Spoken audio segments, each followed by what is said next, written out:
chingi Soni sodan dikdun shapete dunge namke yinsu leksh Lapchen soni yonsu tsokpadan chera nitun chamra chingi Chancho pargi ninsen tukun tu nyu peme siudru lekshu Chancho drube kunshi shi tungen dela drubra chingi Dagi lona chola chokpadan chemin samjur ngenba shiwa Chedan tumbe dudun malu pa beme lungi drubra chingi Dorna tengne tsera tamche dan techi pardu ne kab tamche Rese kyamne lam Tukje chingi da Gongyab drewe nyamda dacha la Chetsun lame tuje rab gongne Kudan sungi nawa dralme tu Nyamso nyungwe kesan tobra sho kewa kun Drame chiki pela longche ching Sadan lamge yunten rab zone Dorche changi kopa nyur toba sho Pakyuke kudan dagi alu Pakyuke sundan dagi ana Pakyuke tukdan dagi yi Tön yerme çıktı chingi alu Makyuke kudan dagi lu Makyuke sundan dagi ana Magege tudan dagi Tön yerme çıktı chingi lo Om muni muni Maha muni shakya muni svoha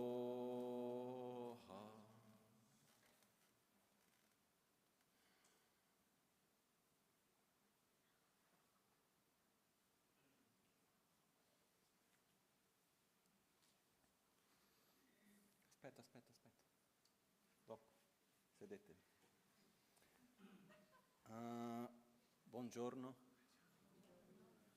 Cominceremo oggi seguendo un po' la tradizione, come questi insegnamenti particolari che andremo a cominciare vengono tramandati da diversi secoli e ci sono dei passaggi da fare. E quindi quello all'inizio c'è da togliere le interferenze perché... So at the beginning we need to take away the interferences so that we can receive correctly the teachings. Then we need to do the request for the blessings from all the masters through which these teachings have been transmitted to us. And so we have prepared the text. We will put it on the screen so that everyone can follow together. And then, bit by bit, who wants to go deeper on these teachings, I advise to have the text with the translation and to also recite at home the prayer of the lineage and so on. And today we start like this, okay?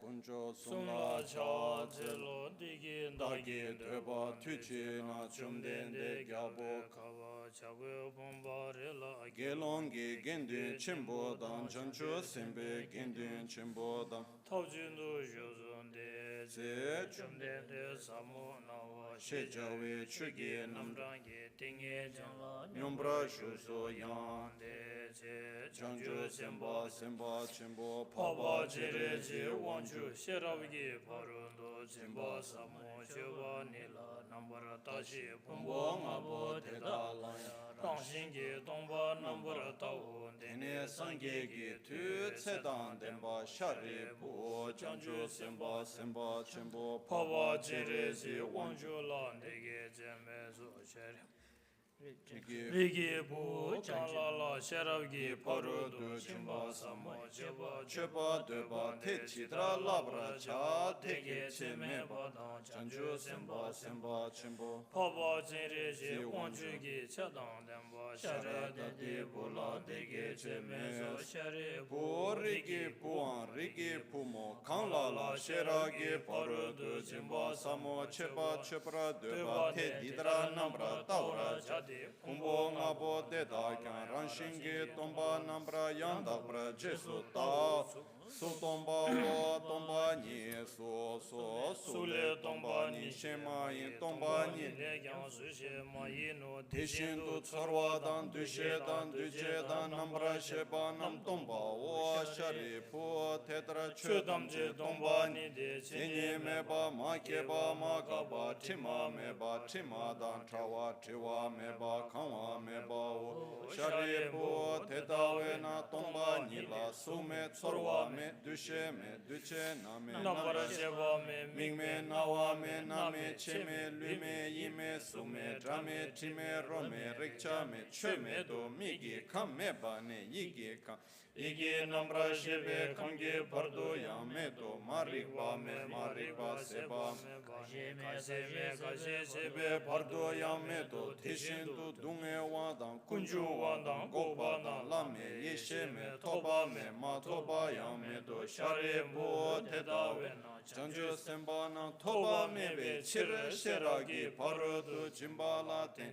semla jimba traba me de chinche lole shindu de nyangé le debe tar chindu du sundo nambra shupe sangye tamche kyan sheragi parudu chimbala lana meba yanda bra zobe zoba sangye so tedawe na sheragi parudu chimbe nga rikpa chimbe nga lana mebe nga minyamba da nyambe nga dunga tamche rabdu shivra chebe nga mizumbe na dembra shebra chate sheragi parudu me bataya ta gate gate para sam gate bodhi soha shari po chanju semba semba chembo teta sheragi paradu chimba samola labra jau tene chumden de tinge jin tele shinde chanju semba semba chembo paba cherezi wanjo la lekso shejawa chine lekso rigi pu tete shino rigi pu tete shinde chitra kyoge temba tishin tu shiragi parudu chimba samola chebra chate deshin sheba namgyan chumden del ka tsene tsedan demba shara tate budan janju semba semba chenpo paba chirezi wanju dan tam chedan dembe kora teda dan lada midan lama indan trisra chebe chikden chumden degi sumbala ngombra do kala chebe nichu damba na mushe zutru ngawe tudo che drupa pola maye pushin neso kandro zola cha Aka samaranza shadara samaraya pe aka samaranza shadara samaraya pe aka samaranza shadara samaraya pe aka samaranza shadara samaraya pe aka samaranza aka samaranza shadara samaraya pe aka samaranza shadara samaraya pe aka samaranza shadara samaraya pe aka samaranza shadara samaraya pe aka samaranza shadara samaraya pe aka samaranza shadara samaraya pe aka samaranza shadara samaraya pe aka samaranza aka samaranza shadara samaraya pe aka samaranza shadara samaraya aka samaranza shadara samaraya taya ta gade para samgade bodhi so kunjo sumi kai dempe tomchir do pargyu chine pargyu shiur rabdu shiura gyur chitrage parche mi tumbe chore nyamba tamje shinde guru yeso Geri tongra gechu shiwa da mi dunumbe kendang chawa tumba drupjin punsun tsogyu chashi dekyan tendir dele sho bandin zawe lama rinpoche dagi chivro pede ten shola kajin chembe gone che sunte kusun tugi ngudru tsedu so kusun tugi ngudru tsedu so temba nyame temba chumden de gyatsa tambe chetsu mi bek Gyawe lungde paba tome sha sangye chansen sumla solwa sangye chansen sumla solwa zamlin kebe tsugen yige ne ume lamne paba namdru de tebe sarne tsumba namdru Jigden Migje Sumla Sowande, Jigden Migje Sumla Sowande, Mejung Waza Negyur Chugi de Samwe Lamgi Gyujang de Labjin Chube Tirgyur Namnanze, Drove Chala Sumla Sowande, Drove Chala Sumla Sowande, Lamjo Shirjin Gije Sensan Shagyawe Menga Kunje Kusale, Drogun Chebe Jijin Gewa Jin, Drove Teben Sumla Sowade, Drove Teben Sumla Sowade, Chancho Dola Nganye Sirlim Ba Shinda Chimbu Seji Marme Lamsa Seje Tumba Rinpoche Tembe Sojin Sumla Solwade Tembe Sojin Sumla Solwade Mawa Dame Drenjo Shake Do Gyawe Kera Kundu Chambe Samu Denshi Pacho Ludru Sha Mawe Tsugen Sumla Sowade Mawe Tsugen Sumla Sowade Pawe Gomba Seze Dawa Tra Tese Shuo Rikbe Kuchu Che Gyase Rikbe Kuchu Nibe Rikbe Wangjo Sumla Solwade Rikbe Wangjo Sumla Solwade Tendre Samo Chishin Sikba Yi Shinda Chimbu Seze Marmet Lamsa Seze Tumba Rinpoche Zamli Gingyur Nila Sowad Zamli Gingyur Nila Solwade Nijuro Wanjo Pande Gomba Pa Samo Tinzin Tempe Neuru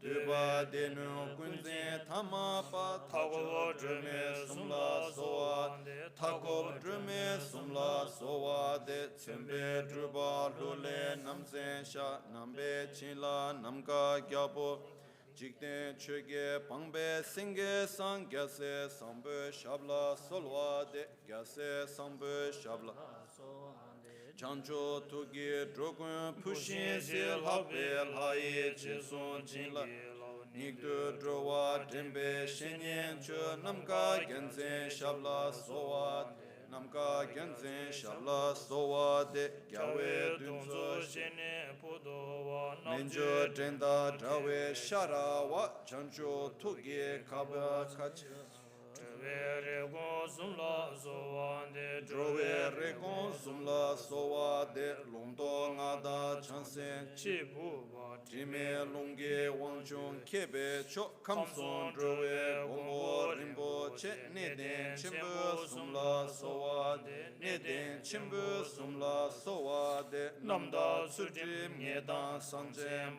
Duwa Bumde Ngada Tsuna Pa Chunga Gyatso Tasum Mundra Pa Drove Drimba Sumla Sowade Drove Drimba Sumla Sowade Sabchin Gyache Chulanga Nyepe Kaden Drowa Kunge Kyapsuk Trinle Sambo Temba Geze Pa Panden Lame Shabla Solwat Panden Lame Shabla Solwat Drube Wangchu Chembu Tsutrin Parashenyen Tsushin Denze Shunu Techo Lamge Gyujang Gyawe Sebo Sumla Sowade Gyawe Sebo Sumla Sowade Mejo Yunden Zunzen Sange Tambe Chila Namka Gyabo Dan Chikten Chege Pangbe Singe Gyase Sambu Shabla Solwade Gyase Sambu Shabla Solwade Chancho Tugi Drogun Pushin Se Lape Lai Cheson Chinge Lap Nikdu Drowa Drembe Shenye Namka Genzen Shabla Solwa Dep Namka Genzen Shabla Sowa Mime Tsewe Terchen Chere Zi Drime Kimbe Wambo Chambe Kanchen Kebe Tsuken Tsongkapa Losan Trabe Shabla Solwa Losan Trabe Shabla Solwa De Drube Wancho Chambe Gyatso Dan Kedro Mawe Nima Gele Ningyo Dambe Jujin Baso Je Dame Lama Sumla Sowa De Dame Lama Sumla Sowa Songjo Kuni Chugi Dorje Da Kusong Angiro Gyawa Ensa Lungdo Ngada Sangye Yeshe Shap Kedru Sumla Sowa De Kedru Chimbo Sumla Solwa De Losan Chugi Gyanzen Zimbe Teye Tukse Kunjo Gyanzen Shap Lamsa Seze Losan Yeshe Te Jezun Lama Sumla Solwa Tupten Peze Ngawan Chamba Dan Teye Tukse Losan Nyendra Sha Yunden Taye Nga Trinchen Lama Sumla Solwa De Trinchen Lama Sumla Sowa De Losan Yeshe Temba Rapke Lodro Sambo Drogun Namdro Ze Losan Gyawe Chutsu Chike Summe Lama Sumla Solwa De Summe Lama Sumla Sowa Kesan Shedru Nige Zinla Dadre Wa Kadi Nyame Tsawe Lama La Gusung Guba Chimbu Sowa Dep Gusung Guba Chimbu Sowa Mangde Damra Shawe Kingro Gerimni Chebe Rida Sunye Se Kesan Duche Munse Kunde Tenzin Kedru Shabla Sowa Dep Tenzin Kedru Shabla Sowa Duzon Kyamne Malu Tube Ku Losan Jambe Lekshe Druge Son Lazon Gyundre Hundu Tinchen Trube Kula Tinchen Trube Kula Sowa De Jamba Tsuden Laso Panorage Tugyo Lekdam Gyalden Zimbezo Namze Tenle Gyatso Kuchen Kun Yungya Jezun Lamra Sowa De Yungya Jezun Lamra Sowa De Losan Gyawa Kungi Yeshe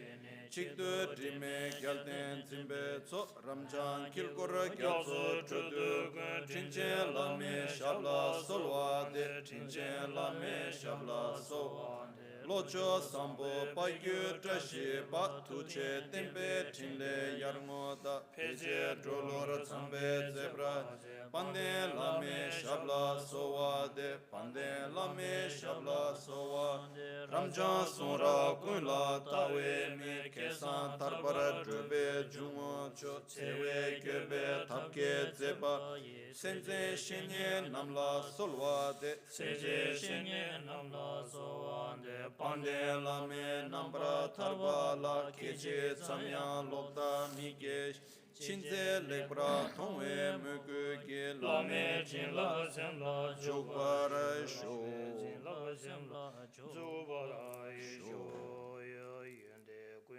Shingyu Tinje Sushin Temba Lamge Tsawaro Lekbra Tongne Beba Tuma Kuba Chembu Tembara Jingelo Kuba Chembu Tembra Jingelo Lenche Nyebe Dawe Tensan Di Shindu Nyega Tenje Shejo Ninzen Kundu Tarbo Lembelo Gunche Meba Kevra Jingelo Gunche Meba Kevra Jingelo Luso Yowa Chui Chuburu Shin Yurdu Jikbe Chiwa Temba Shiwe Chesu Ludan Tima Shin Karna Lendre Chishin Tama Ngeba Tembo Nyene Nyebe Tso Chashin Trawa Namkyang Pongwa Keso Dada Drupra Chebala Takto Pakdan Dembra Jingelo Takto Pakdan Dembra Jingelo Chebe Mingo Dunga Kunge Go Yite Miru Sibe Punsok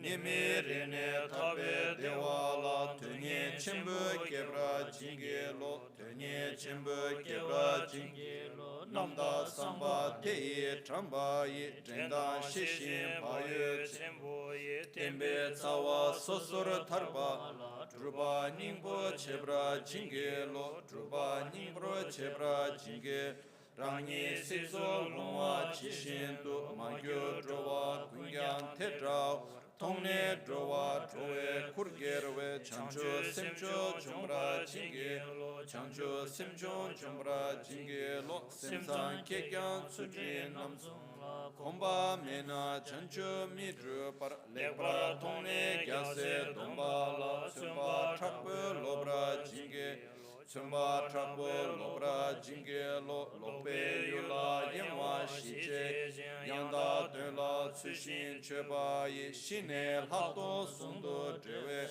nyurdo gyula kevra jinge nyurdo gyula kevra jinge tumo lamja nudu gyurba tekba kunge chugyo dorje te keza gewo jungo damba dela nido jubra jinge dela nido jubra jinge tetse modro namni drube shi namdara tamje domba somba chuma mimbe ngeba nyegyure ne sodan dete songra jinge sodan dete songra jinge Tene gyude nimbo rimni ge nenan chishin tone tsumba Tunshin ne jo chele miye wara tambe sonshin drubra jinge Tambe sonshin drubra jinge tedra lamsan tumbe shenyen Sushin drube drona shabde chida nange pardo chebe so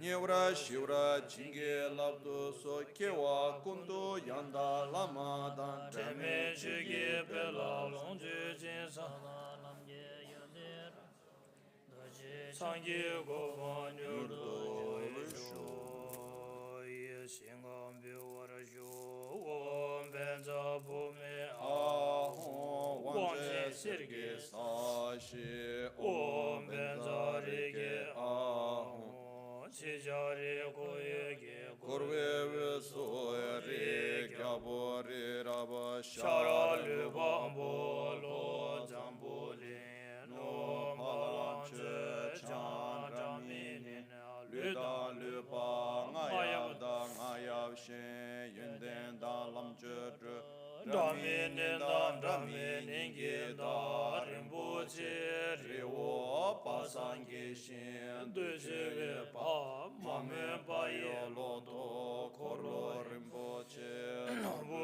rinpoche Zumu rinpoche Lumbu rinpoche Lambu rinpoche Tajo rinpoche Mokben rinpoche Techen baye pumba Gege ma tenwa ma Luma karama metoma dubema nansema tichama nima dawa rinpoche du chule namra gyalve gyante uzula dami penjuru pinsun zopa mazanwa meba changshe yidu gongwa teta trinchen tsawa na gyubara jibe pane lama damba namda kebara dunya yonzo tembe nga kyabjo lama mingshi rinpoche jejun losan nintra changju chebe pe sambe shengane tekwa chenbe songju samu shube yundo shengan bewara giwo tuji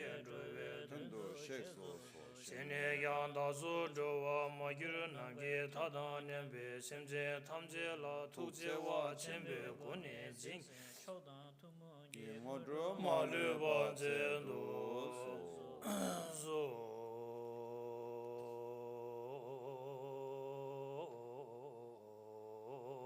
Yazazi Ayambe Inge Chanjo Yashi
Oh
Sogi chonam lai chanchu pardo dani kyapsu chi dagi chushe gibe sonam ki drola pinchra sange drupar sho sange chedan sogi chonam lai chanchu pardo dani kyapsu chi dagi chushe gibe sonam ki Drola pinchra sange drupar sho sange chedan tsoge chonam la chanchu pardo dani kyapsu chi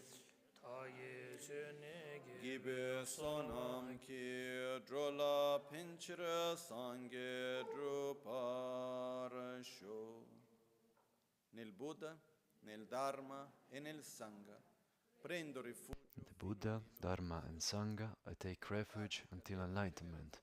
Through the practice of generosity and the other perfections, may I obtain the state of Buddhahood for the benefit of all sentient beings. In the Buddha, Dharma and Sangha, I take refuge until enlightenment. Through the practice of generosity and the other perfections, may I attain Buddhahood for the benefit of all sentient beings. Namo yal haye ke da ludan ne jen ke ruda da mi ke nam dan ruwa kun ke janam che sampa tham je ke do da ge che ten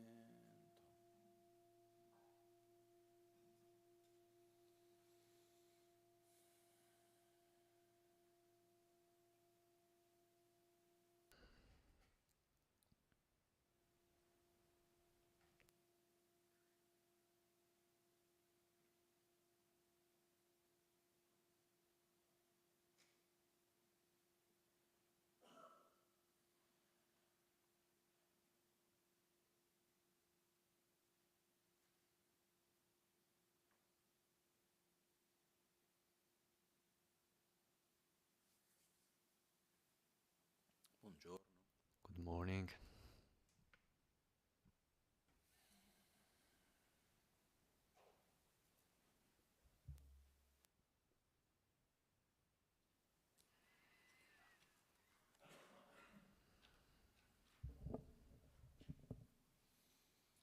Sin da tempi Since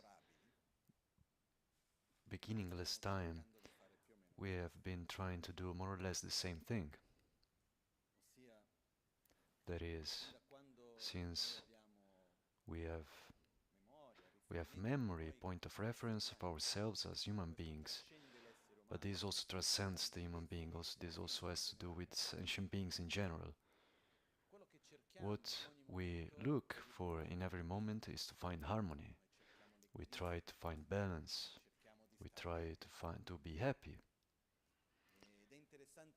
And it's interesting to see that in nature in general, nature has a constant force of going towards balance. And this we can see it on many different levels, like on how the body organism works, that is always trying to find ways to be in balance, and our own entropy, but now let's not get into this. But the point is that the balance is what it's being looked for constantly. And in this balance is like a state, it means that there is harmony. When there is harmony, it means that there are no tensions, conflicts, it means that there is peace, and so happiness and joy and well-being and so on. And it's something that we have been looking for a really long time in many different ways. We have tried, we have more than trying, we have managed as human beings to realize beautiful things. And obviously at the basis to have this state of well-being and harmony, there is our own survival. And if we go and look, when the survival is not given for granted and assured, then the priority is surviving. And so when there is no food, then we go out of balance. And all the alarms are ringing. If I don't have food, then the body starts to have pain, the mind starts to be not so good, then I can't rest well, and I have a lot of alarms ringing to tell me, look, you have to go back to rest, to find the balance. And so, from a very, very long time, we have put on a lot of emphasis on this process of trying to survive in a way that it's quite comfortable, secure, more than that. So we have the security of the place where we live, the security of eating. We look for the security in not killing one the other, and there are many situations that have been created during time for which we have created institutions and structures and so on to manage to survive at the best, in the best way. And this we've done it, and we continue to do that in many different ways as a species. And when we go and look and see other species, maybe the dog or the bee or whatever other animal, be it, and also plants actually, they constantly try, first of all, to assure their own survival. They are more wise than us in some aspects because they have the awareness that the survival depends on the survival of the species. So if the group is not well, then the individual can't be well. So they give priority to the group. We do that less, but this is another argument. And what happens is that we have realized that during the centuries and millennia, that even when we have our own survival assured, that's not enough. To have the survival assured doesn't mean to live in a state of harmony, of peace, doesn't mean to be free from conflict, doesn't mean actually to be happy, because you just need to see the life of each one of us. Maybe not everyone, because I don't know the life of everyone in the intimate details, but I can imagine that we all have like an assured survival, isn't it? There is who has a bit more of a hard time to get at the end of the month or to pay the rent. But the worry about the actual survival, I don't know if any of us has actually ever felt it. And so we have seen on many different levels that when we have our own survival, and also quite comfortable, not just like guaranteed, but also with a quite high standard of comfort. We today, we all live with much more comfort than the kings of the past. And what happens is that even though we have like the totally guaranteed survival without having to worry so much about it, even even if we have like a level of comfort that for millennia the human beings never had, is that enough or not? Are we all in a perfect harmony, happy and content and at peace? The reality is that it's not enough. And so, in front of this, the human being has realized this also for a long time, and he has started to look for ways to find this harmony and balance. And here, many different paths developed, many different ways to try to find this state of peace and balance, and so on. And we can say that they are divided mostly into possible ways. One way is that,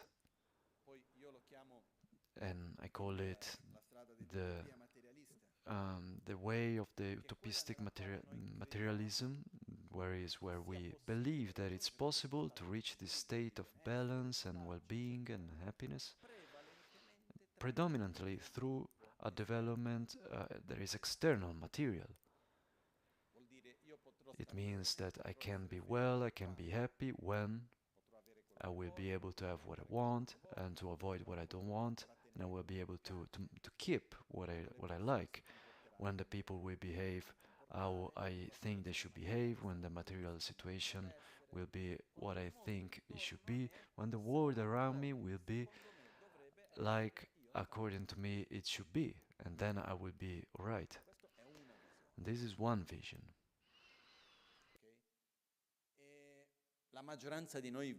And the majority of us lives inside of this. Then we also have a bit of the other, but very strongly we have grown up and we live inside of this. And the majority of our energy is put into this direction. Are we there on this? And then there is also a part, there is like a sort of derivate, we can say, from this, that is where it says, yes, look, it's possible to be well and to be happy when all the world around you will be like you want, but in this life you will not be able to do that, so behave well. Do this and that, and then after death you will be able to have these things. You will be able to be in a context where you can have everything that you want, and you will be free from what you don't want, and that will last forever. That is the description of the heaven, which doesn't have to do with our religion or the other, it's quite something diffused. But if we go and look at the basis, is the same. Why is heaven beautiful? Because there is everything that I want, is free from what I don't want, and it lasts forever. And it's the same projection, the same vision, where we project the happiness, than the materialistic vision, where I believe that in this life, in order for me to be happy, I need to have what I want, I need to be away from what I don't want, and to keep what I like. And when we follow this path, the energy predominantly is being put towards obtaining the objects of desire, avoiding the objects of aversion, and to maintaining the objects of attachment. Is this clear? And the other vision, the other paradigm, and I usually call it the paradigm of the utopist spiritual utopy, of which Buddhism is part, but not only, is that in which we believe that it's possible at all effects to get free from suffering and to reach a state of peace and balance and joy and so on, predominantly through the development of the inner characteristics, where the main force that takes us to this state of balance and happiness and so on is not the world around us, but it's the way in which we live the world that surrounds us. And I say predominantly because the survival is necessary, having food is necessary, to be in a safe place is necessary. We have some necessities that are basic in any case, so it doesn't mean that it's uniquely an internal matter for the great majority of us. For as much we try to have a coherent internal attitude, if there is no food, we have a lot of difficulty, and also if we are in a place that is not safe, and if we cannot take care of health and so on, we have a hard time. And so there is a minimum necessary, but predominantly the primary reason to get to this state of peace is our own internal state and how we live the world. And so, in this case, it's not anymore trying to get the objects of desire, but to develop satisfaction. It's not anymore trying to avoid the objects of aversion, but developing harmony, compassion, that is also connected with satisfaction and transcending, going over our own aversion. It's not anymore to also maintain the objects of attachment, but actually to develop an awareness of impermanence and to live what is impermanent as being impermanent. And inside of this way, Buddha Shakyamuni gave his teachings. There are also different spiritual traditions, different religions that have also opened their ways to face this. There are, for example, the very ancient Indian traditions that were focused on the fact that happiness is not possible without contact with the outside world, and so one has to the capacity of having the control of the body and to reach meditative states that are very deep, where you detach from everything. And to reach these states, one needs to transcend the attachment to the body and so on, the sensations and so on. And so there are techniques of meditation, also very advanced, where there are also the practices of austerity, where one is able to transcend pain and so on, reaching states of concentration that are deep, where one is basically in a state where you don't have a perception of the senses of the external world. You are in a state of bliss, of deep bliss internal. But what happens, described by Buddha, is that once that state is over, then you get back. The state in itself is where one doesn't experience suffering, but when the meditative state ends, then there is again hunger and this and that. And because Buddha tried this, Buddha at some point, he saw that to be in the great palace and to have a lot of money and power and riches and pleasure, there is a version telling the story of the life of Buddha, saying that when he was 15 years old, a present that he received was a harem. So he really had all the mundane pleasures, and the father of Buddha was really trying to keep him in any possible way. Also because in the ancient times there wasn't really, also in India and Tibet, there wasn't really the tradition of recognizing the reincarnation of the masters, but there was the tradition of recognizing children that had a predisposition, a spiritual predisposition. And so you will recognize these children, to which you will give a particular education. And usually when a child was born, there were the sages that were looking from the astrological point of view and from their own intuition and so on to look at the characteristic of that child. And when Buddha Shakyamuni was born, the sages came and told his father, look, your son either will be like a very powerful emperor,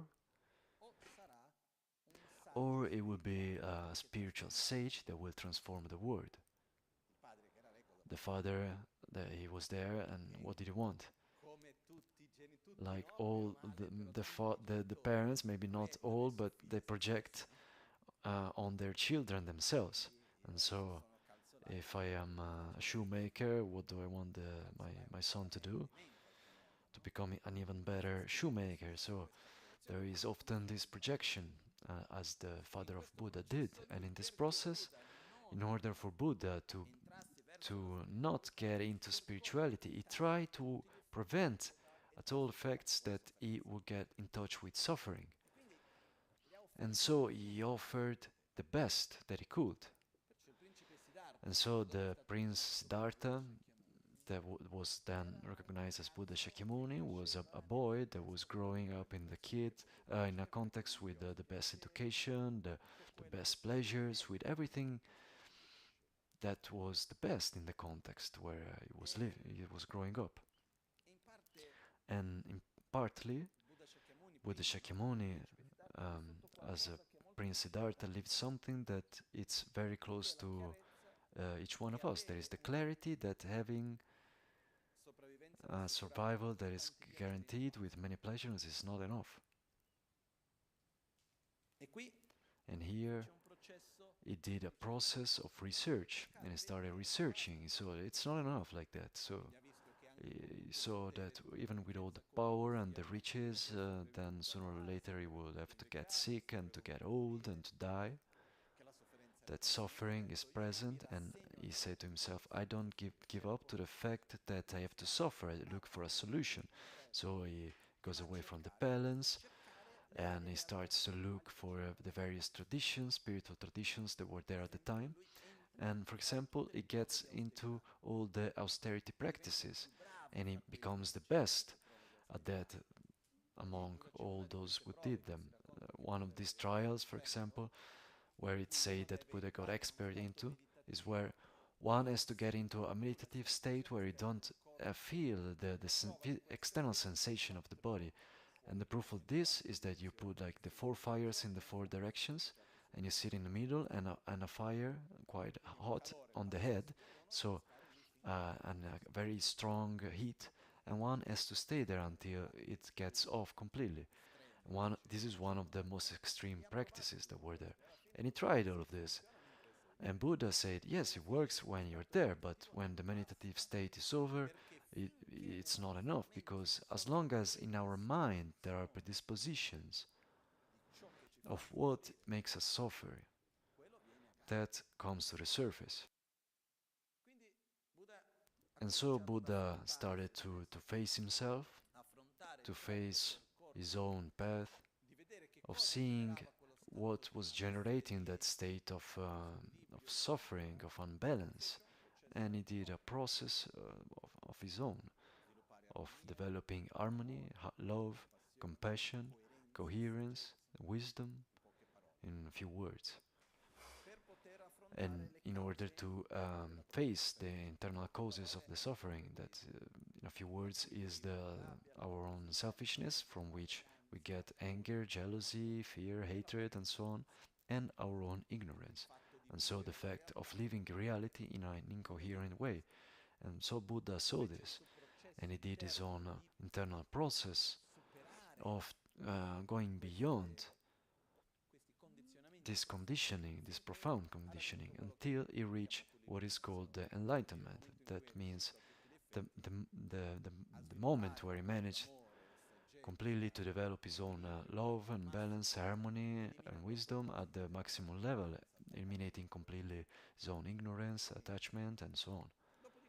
And after this, and the first time when he reached this state, he said that when he got out of this state, he said this sentence that says,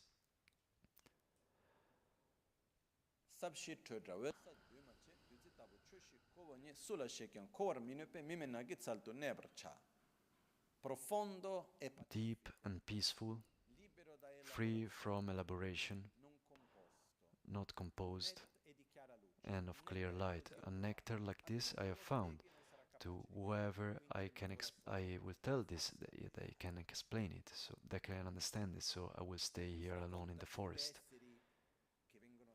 It is said that 2 beings that are called Deva, that had no gross body, so that Buddha reached this state that were Indra and Brahma, And from this, they go to Buddha and they offer their symbols to Buddha, asking him to share what he realized, what he discovered. And so for this, there are the two symbols of Buddhism, that are the wheel and the shell, the conch, where Indra is giving the wheel and Brahma the conch, asking Buddha to teach. And so here also, Albagnano, we have this sign. Okay, Albagnano is in front of Intra, and if you go at Villa Taranto, where there is a high point, then there is a statue of Indra, that was who asked Buddha to give the teachings, and so there is somehow a manifested connection. And so Buddha spends 40 days of meditation in the forest, then he goes to Sarnath in Varanasi. There was the forest of deers where he meets his own first disciples while he was doing the practices of austerities. And so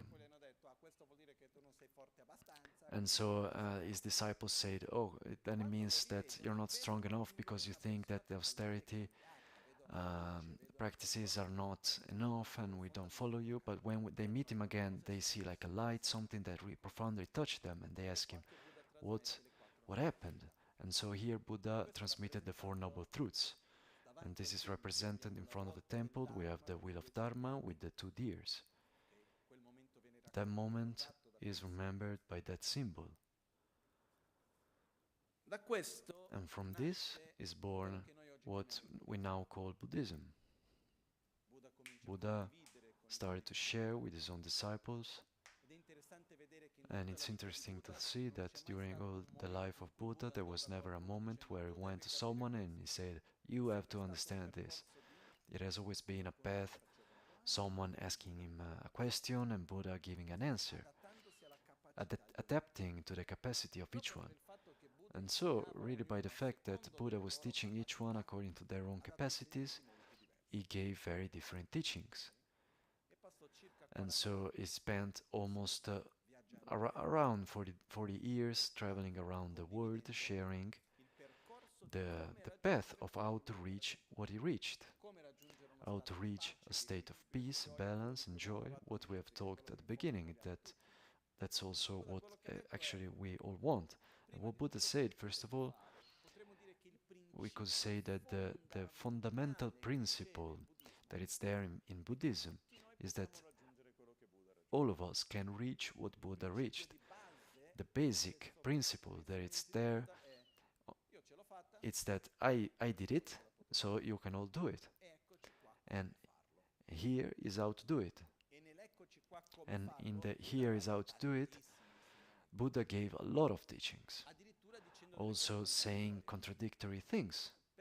Why?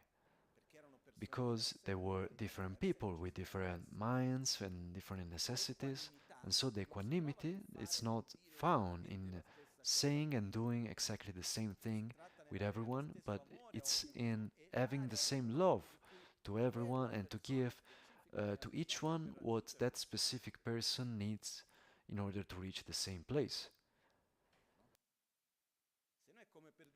If, for example, we have to all reach the same place, one needs to climb the mountain, the other has to swim through the river, but because I have equanimity, now it's time to swim, so let's all swim, but the other one is in front of the mountain. So who's in front of the mountain needs to have advice on how to walk and climb, and the one that is in front of the river needs to have indications on how to swim. And so the fact that one has to walk and to swim, it's not contradictory. Apparently, yes, if we put them one in front of the other, so one say, okay, you stay there,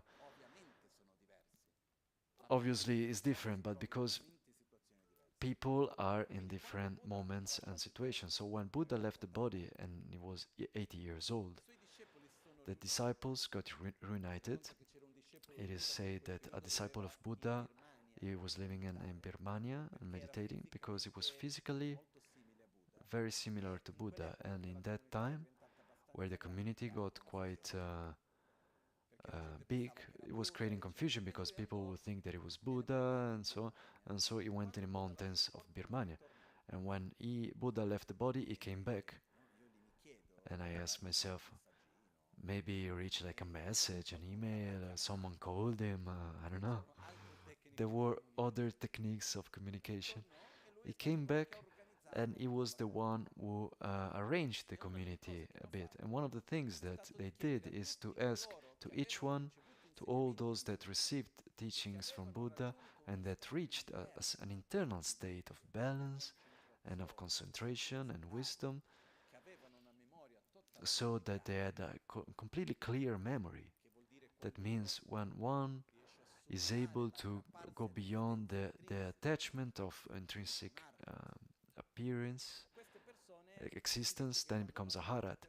When one reaches this state, then it is said that he has a completely clear memory of the past, of everything that he heard. So each one got his own cloak, and they put them one on top of the other, and they made a throne, and each one was sitting there, and it was sharing with the others everything that Buddha taught.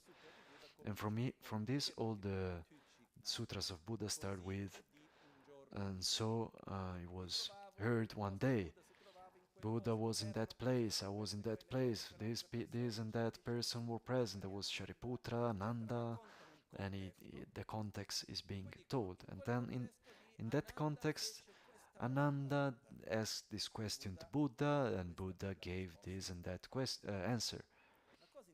And the interesting thing of that time is that everyone had a capacity of memory quite better than ours. So for 300 years old, all these teachings were just left oral, not being put into written paper, because there was necessity, because we all know it by heart.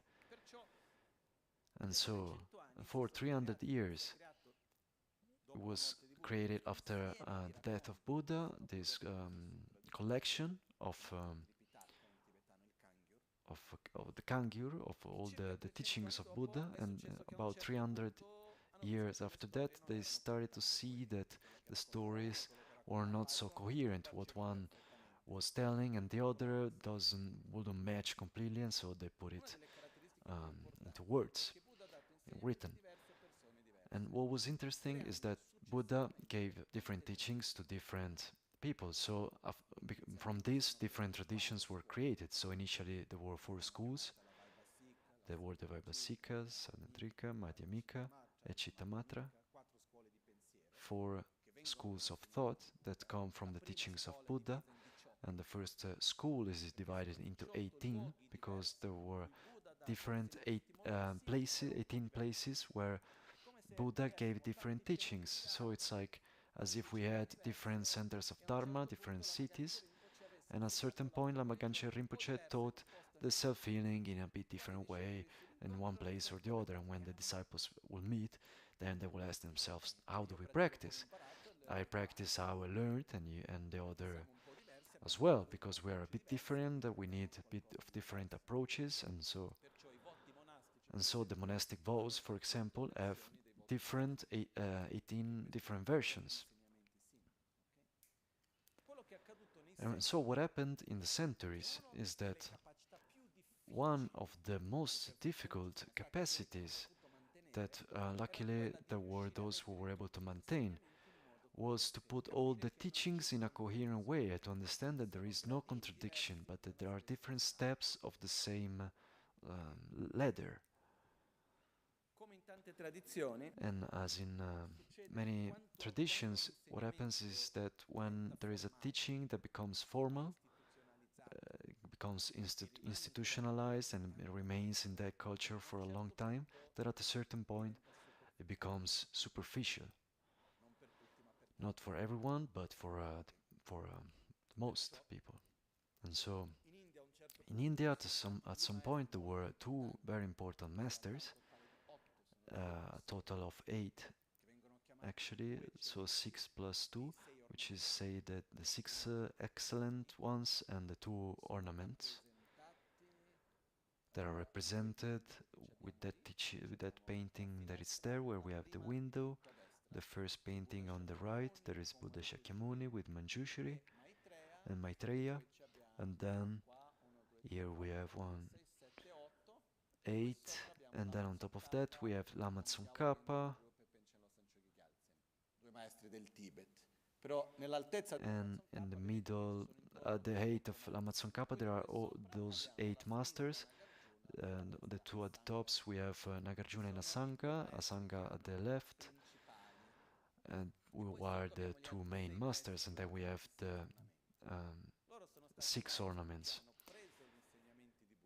below that. So those who received the teachings of Buddha and realized them and organized them in a way that today now we can have clarity, thanks to that.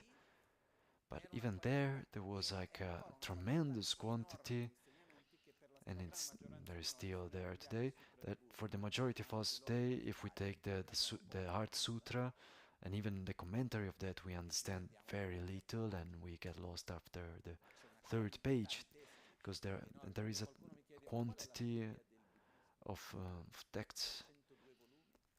So who asks me, what is the Bible of Buddhism?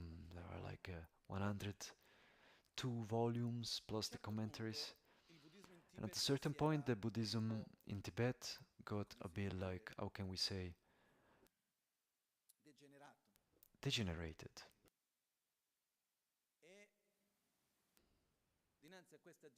And in front of this degeneration, a master was invited, it was Atisha, and Atisha coming to Tibet, he saw that being there a lot of degeneration on many aspects, and that there were the teachings, but you weren't able to transmit them and practice them in a coherent way, because the contradictions, instead of being seen as complementary, they were being seen as contradictions. So to walk and to swim were seen as either you walk or swim, while actually they're both fine, but it depends on what stage of the path you are in.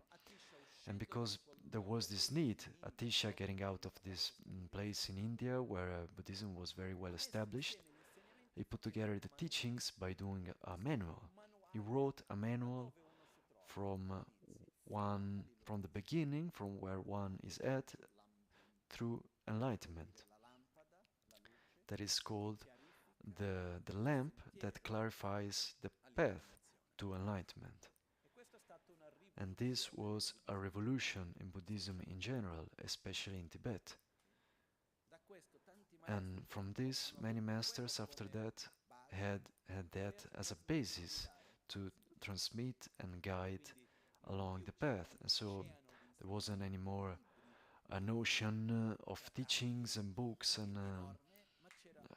it was enormous, but it was like a manual, one guideline that was coherent, linear, accessible, on which work to go along this path. And this gradually started to being called Lamrim, and Lam means path, and Rim, the stages. So where are we now? We are selfish, we're not so good to love ourselves. In other words, we're not so good at doing what is good for us and to abandon what is not good for us, and we live life for quite a comfortable survival. And so these teachings started from here, and from this place where we are now, and for our own luck, the place where we are is also where the people were at the time of Buddha, so the teachings of that time still are applicable today, and the same thing in Tibet, in India, and so on. And so these teachings are step by step of what needs to be done from where we are now until getting the state of Buddha, really in a practical way, one step at a time. And these teachings were transmitted from generation to generation. There were many masters that wrote their commentaries, putting their details, their experience, adapting them with their disciples and to their contexts. One of the most important ones was Lama Tsong Khapa, where Lama Tsong Khapa, in the year 1402, he wrote this text that I have in front of me, that it said the Lam Rim Chen Mo. That is the great exposition of the gradual stages of the path, going in the minimum details to explain this path. And this book became really the point of reference, the most important one inside of the Gelupa tradition, but also one of the most important ones in Tibet, on what to do to get out of a state of suffering and to reach a state of peace and harmony and balance, the so-called state of Buddhahood. And we have this tremendous luck of having a path that is gradual, linear, step by step, of what we can do, starting from where we are now, that many people have tried it, have experienced it, and for them it worked. And so from the year 1402, when Lama Tsong Khapa wrote this book, up to now, quite some time has passed. Many people tried it, experienced it, and for them it worked. And so, since they were starting from the same place where we are now, and the fundamental characteristics is that even if it's different cultures, it works the same.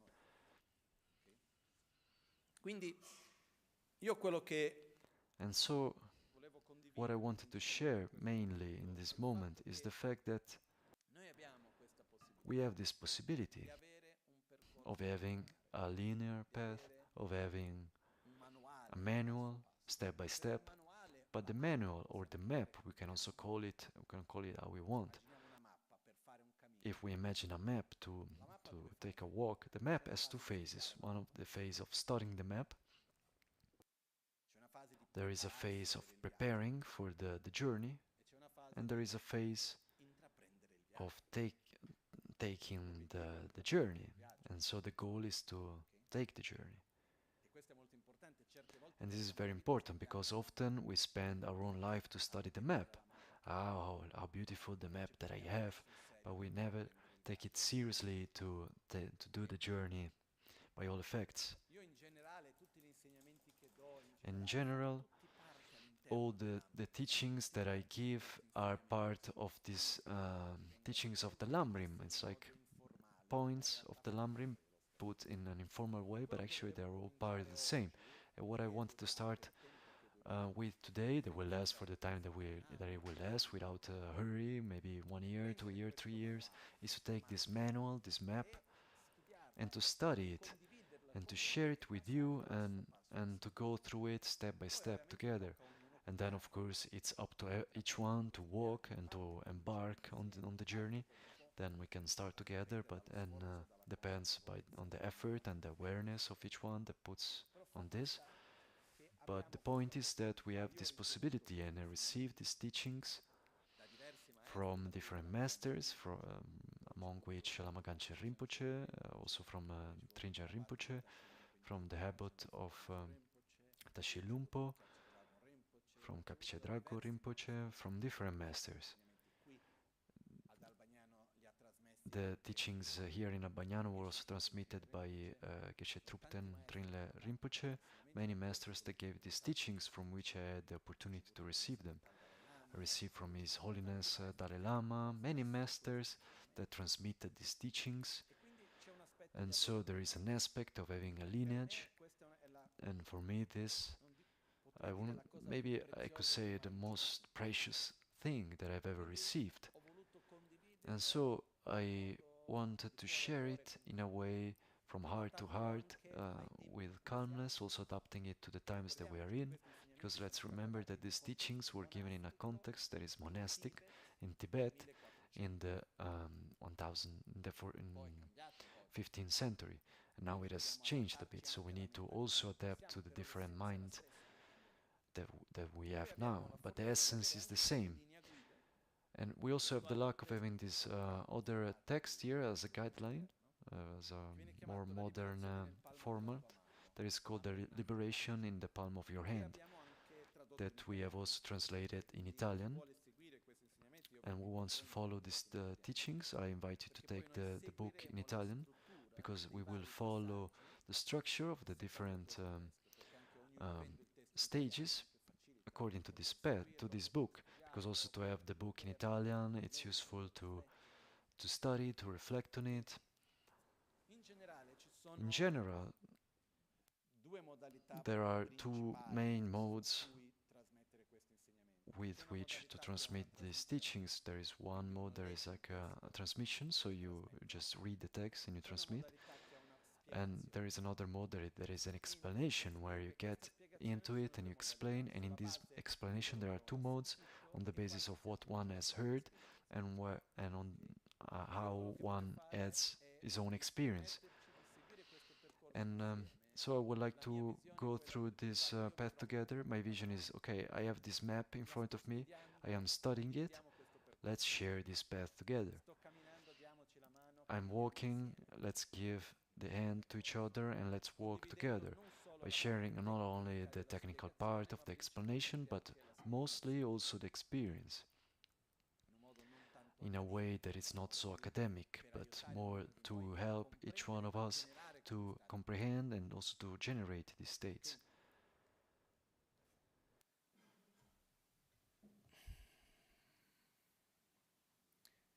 Il testo di liberazione nel palmo della The tua mano text of the liberation in the palm of your hand was written by it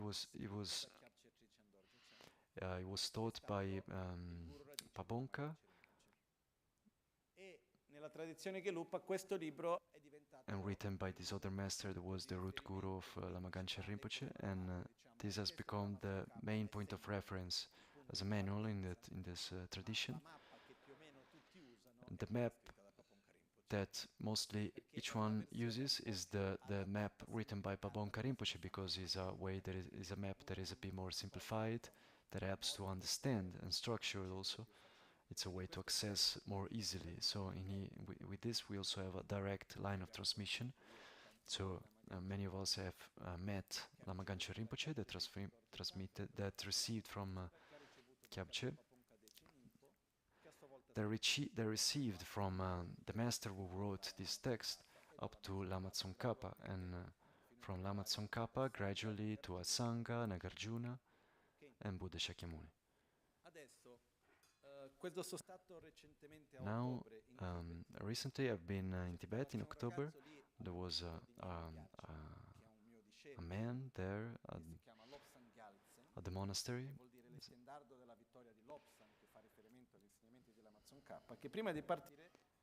And before leaving, he gave me this book. And Rohir Elenkana, they brought it as a hand luggage, which in its turn is the original text for Lama Tsong Khapa that was printed in an ancient way on rice paper in a monastery of Ganden, founded by Lama Tsong Khapa. And he said, look, I give you this text, please use it when you go and teach the Lamrim. And so, according to me, this is very auspicious. And so this first moment today here is a bit more to introduce, okay, where we are, what we are going to do, and then we will get into the details of every step. And first of all, I took the commitment that I would do it, and so I also think that it's auspicious to do it, because even today we are in a phase where there is a bridge across the reality of Tibet, of the teachings transmitted in Tibet in a Tibetan language for centuries, and in the same way our own reality of today, and in this case here in Italy, in the West.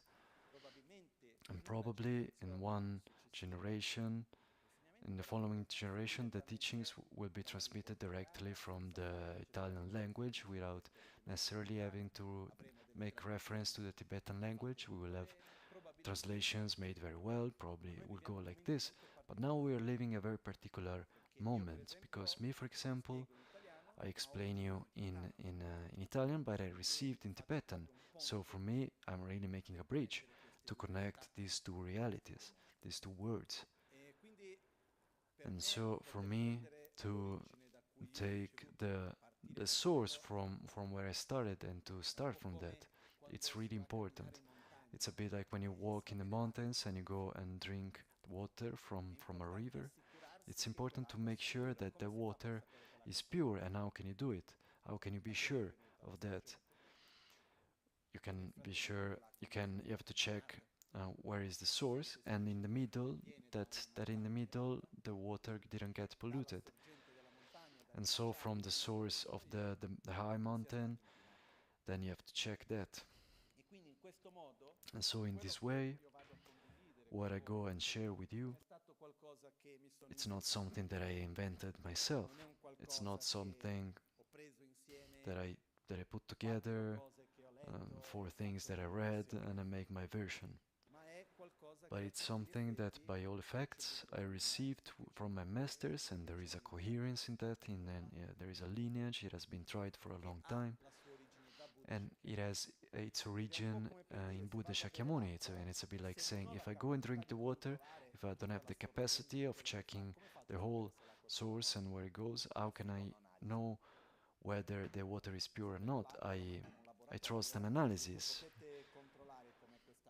And so I go to a lab and ask them, can you check how is this water? And so what did this analysis for us was Lama Tsong Khapa.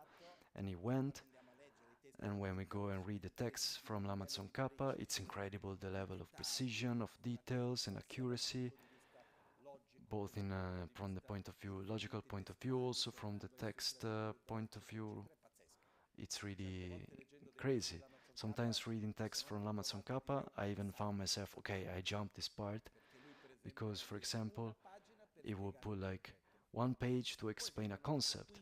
Then there are like 15 pages to sustain that concept, where you have all the logical reasoning, you have all the doubts present in his time, where it will give the answers. There are also the hypothetical doubts that could be generated in the mind, to which one is giving the answers. Then there are also all the references to the texts and the original sutras of Buddha. And sometimes I will take maybe the first part and say, okay, I trust you, Lama Tsong Khapa. I skip to the next part. It's not the time to get so much into details, but he had this tremendous capacity.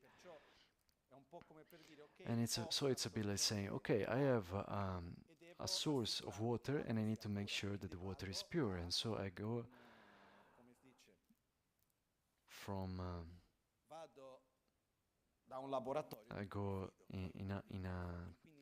to a lab that I trust.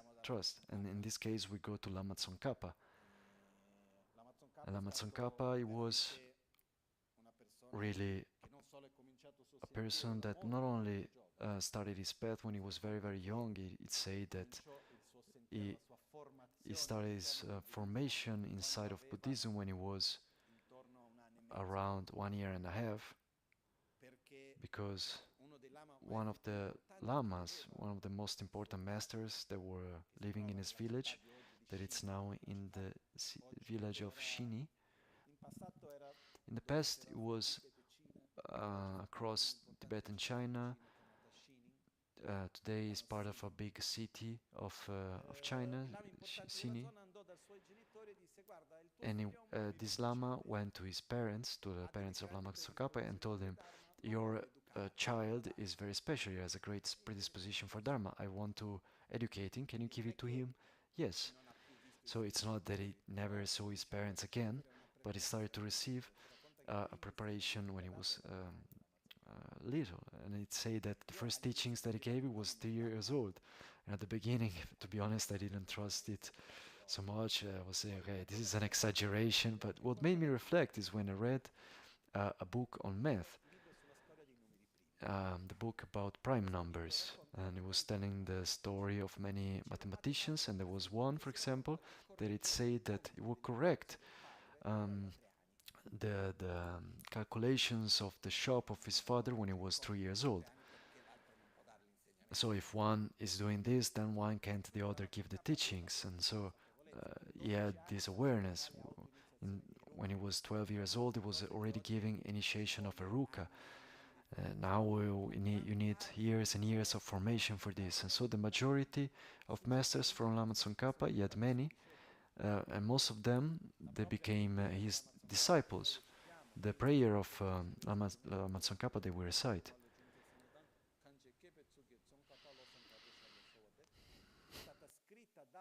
It was written by Lama Tsong Khapa towards his master, and when his master received this prayer, he said, "No, you are the one."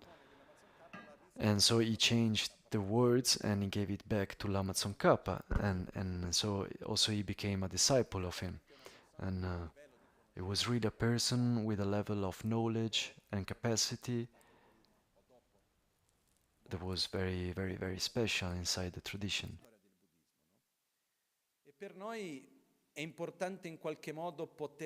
And so for us it's important to connect to this and to remember that what we have here in front of us today is not something, okay, we make a nice weekend that is entertaining. It's a path to say, where we can say, okay, do I want or not want reach a state of peace? Do I want or not want really to look at myself in the eyes and to face myself and to make an effort, gradual and sincere, to reach more and more a state of balance and peace? If I want to do that, then I need to follow some steps of someone that has already done it. And so we have this opportunity, and I don't want to say that other religions and traditions are not valid, but as it was said to me once by a friend, if you go and look for the water by making some wells, once you find it, it's useless to go and create more wells. So here we have these teachings that come from a marvelous tradition that show these paths, a bit by bit. So it comes from Lama Tsong Khapa, and so for this I wanted to read the beginning of this text, because I took the commitment that I would have done it, and then after that we start to face this map. But as I was saying before, the first thing is to understand what we have in front of us. And the question that we ask ourselves is, what do I really want at the end? Do I want to spend my life in a comfortable survival? There is a choice. So trying to have more and more pleasure, to avoid problems, and so on, that's a possibility. I want to continue to live inside this paradigm of the materialistic utopia. Or do I want to take a path to gradually develop a state of balance that allows me to be well wherever I am, whoever I am with, in whichever situation? This is my goal.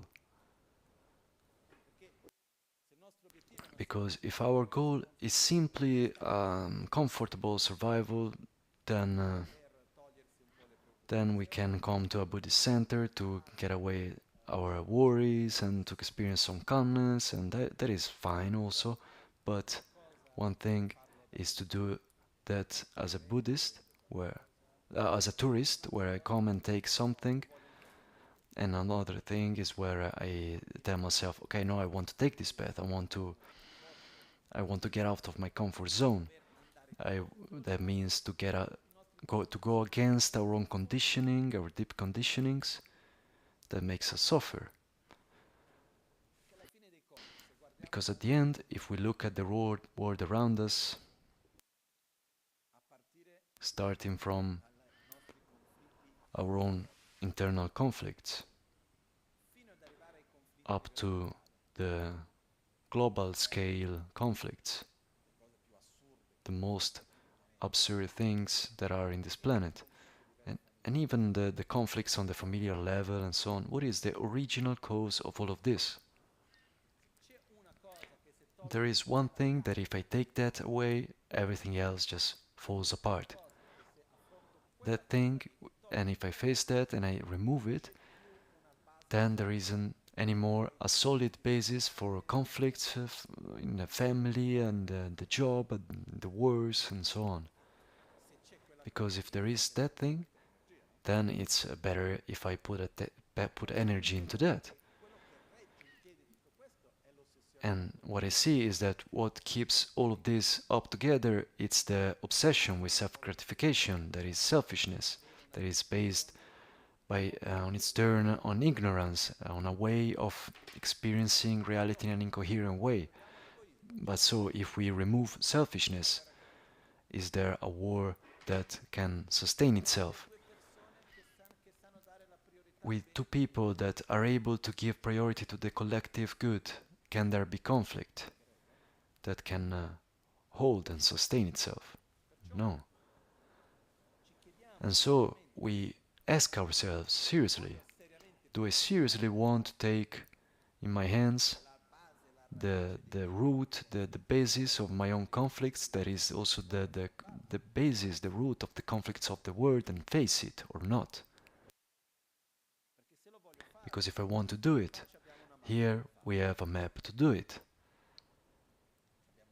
We have a manual, step by step, a map that is showing us every possible step to do that. And the good news is that the steps are gradual, and that some of these steps, once done really, they stay also there from life to life.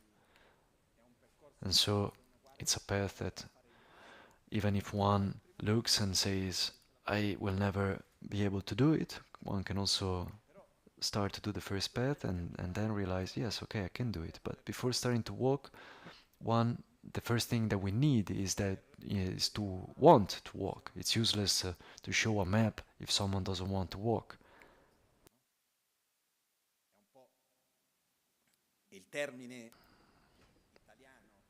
The Italian way of saying that it's not very nice. It's giving pearls to pigs. Nothing against pigs, but they can give value to pearls. They are just like white balls. But what happens is that the map has a value, as a function, when there is really a wish, a want to walk. And what we have to understand is how much do we want to walk, what do we want to do. And in order to want to walk, we need to have access and to allow ourselves to access to that deep wish and want that we have to want to be happy and to not suffer, that gets together with a state of, how can I say,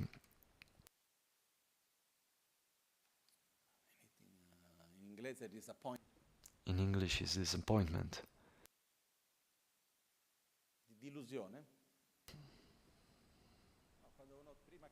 where one first believes in something and then doesn't believe into it anymore. Because how much have we dedicated to happiness, trying to create a perfect world around us? Have we tried it or not? We have tried to project it on the body, on the material things, in the couple, in the children, in the work. We have projected it in an infinity of things. And every time that we are able to obtain that thing, then after a while it just collapses. It's not enough. And so somewhere there is a disenchantment, that it's almost like, okay, it's almost like with all the energy that I put into this, it doesn't work. But there is an alternative. And the question that I ask is, do we want or not want to seriously try? Because this is it. It's not about saying, okay, we do the Buddhists, we follow the traditions because we like, it's nice, it's funny, we feel well. I really care little about this. Because I ask myself, who of you here was born a Buddhist? In a Buddhist context? Not even Gelontara.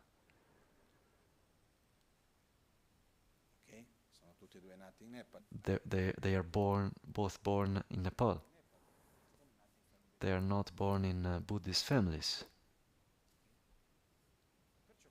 And so what happens is we are here not in order to be Buddhist.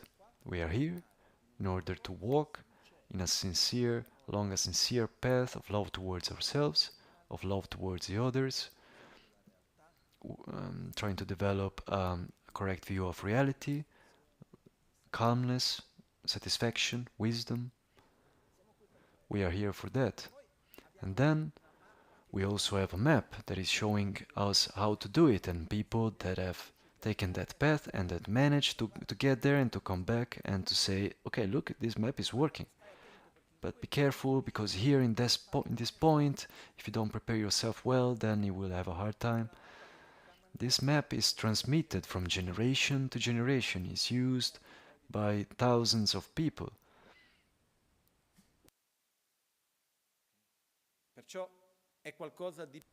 And so it's something precious, something important. But it becomes important, and I say it once again, when we want to walk. If I don't want to walk, then I can put my map on the altar. I can say that I have a precious map. I can say that I have a map to get into the best place in the world possible, but I don't have time. I'm not ready to walk because I need to work, because I need to solve this, because I need to do that, and life passes.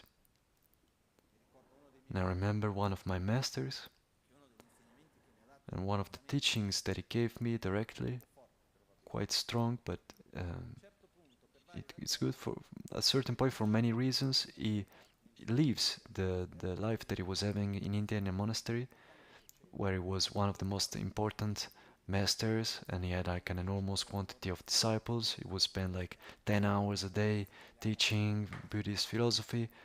He would get up really early in the morning to do his own meditation. Then after that teach, he was Geshe Tupten Rinche. And at a certain point he went to have a retreat of meditation in the mountains of the north of India. And he was there in this small hut. It was like a hut originally used to collect apples. It was like a field of apples. They would store apples there. They fixed it like very basically, and he was there with his disciple. It was my friend also, and I was there to be his assistant. And he tells me when he came back that the first 3 months after the first session, when he would finish the session of meditation, he would see that his own master had always the red eyes. And so he waited a while to ask him. And after a while that he saw that that wasn't happening so much again, then he took courage and he asked him what was going on. Because you won't really ask intimate things to your own master. Why are you crying? This is the culture. Because the feelings are something very intimate and private. So if I open up with my feelings, then okay, but you don't get into my feelings if I haven't opened. So after 3 months, he took courage and asked, but what happened there? And he said to me that the master, our master, answered, I realized that for many years, too many years, I thought that I was practicing, where actually I wasn't doing it. And now that I find myself to really have to look at myself in the eyes and to be with myself and to really change myself and to practice in this sense, I see that many years have passed, I don't have the same energy as before, and there was a very strong feeling of how much time I have wasted, thinking, believing that I was practicing when actually it was not so. And so I asked myself, okay, he was spending 10 hours a day teaching Buddhism. He was getting up early in the morning to meditate, 100 prostrations every morning, 3 hours of meditation in the morning and 3 hours in the evening, and then he will tell me that you're not practicing. But the fundamental point that he explained is that practice is not just how much meditation you do, how much time you dedicate to reading texts, but how much you allow yourself to face your own shadows, and how much you really walk, changing your own conditioning. Because sometimes we do the Lamrim club, we participate all to this club, where we discuss about the teachings, we talk, we have the card of Lamrim practitioner, I am part of the path, we become experts of the map, and we know all the stages and so on, and we tell each other what one has said and what the other has said, we read commentaries, beautiful, but then after that, the fact that I study the map, it's almost a sort of excuse to not really embark on the journey. We don't need to become experts of the map, we need to know it and to walk.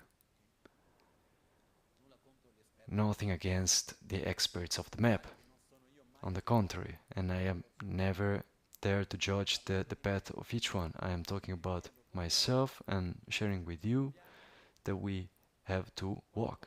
When Pabonka Rinpoche received these teachings, his master gave him one step. For example, the preciousness of the human life, this life. And he said, okay, now you go and meditate. And then he will go in his place and he will stay there and meditate for hours, and when he will feel that step of developing the awareness of the preciousness of this life was not anymore something conceptual, but was integrated in his being, and he had profound insights and something changed inside of him, he will come back to his master and he will explain his experience, and in some cases the master will say, go back and meditate. In other cases he will say, okay, let's go to the next step. And so with this mode, it took like 1.5 years from his master to explain him the Lamrim. And so it's a process where there is no hurry to walk. It's a bit like saying, if we really want to get somewhere, and at some point we have the map in our hands, we take care of it, we give value to it, it's something special. And one of the most important things is that this map that we have, it has been transmitted to us with coherence, because otherwise you get lost, and at a certain point you don't know how to interpret it anymore. And this has happened recently in Tibet with some teachings of astrology and medicine. And this last journey that I did in Tibet, I received as a present a book of astrology that was kept secret for around 350 years. In the sense that when it was written, at the time of the 5th Dalai Lama, it was written, this book can't be read if not from people with this and that characteristic, and this was there on the book. And there was like a place saying was, okay, whoever reads it needs to put the name and the date. And it remained there, and just recently this minister from Lhasa found this book, that handwritten book, and everyone say that this book didn't exist, it became like a myth, and there wasn't written not one name of a person that read it. It was just a handwritten book. Only one copy remained in this protected place for centuries.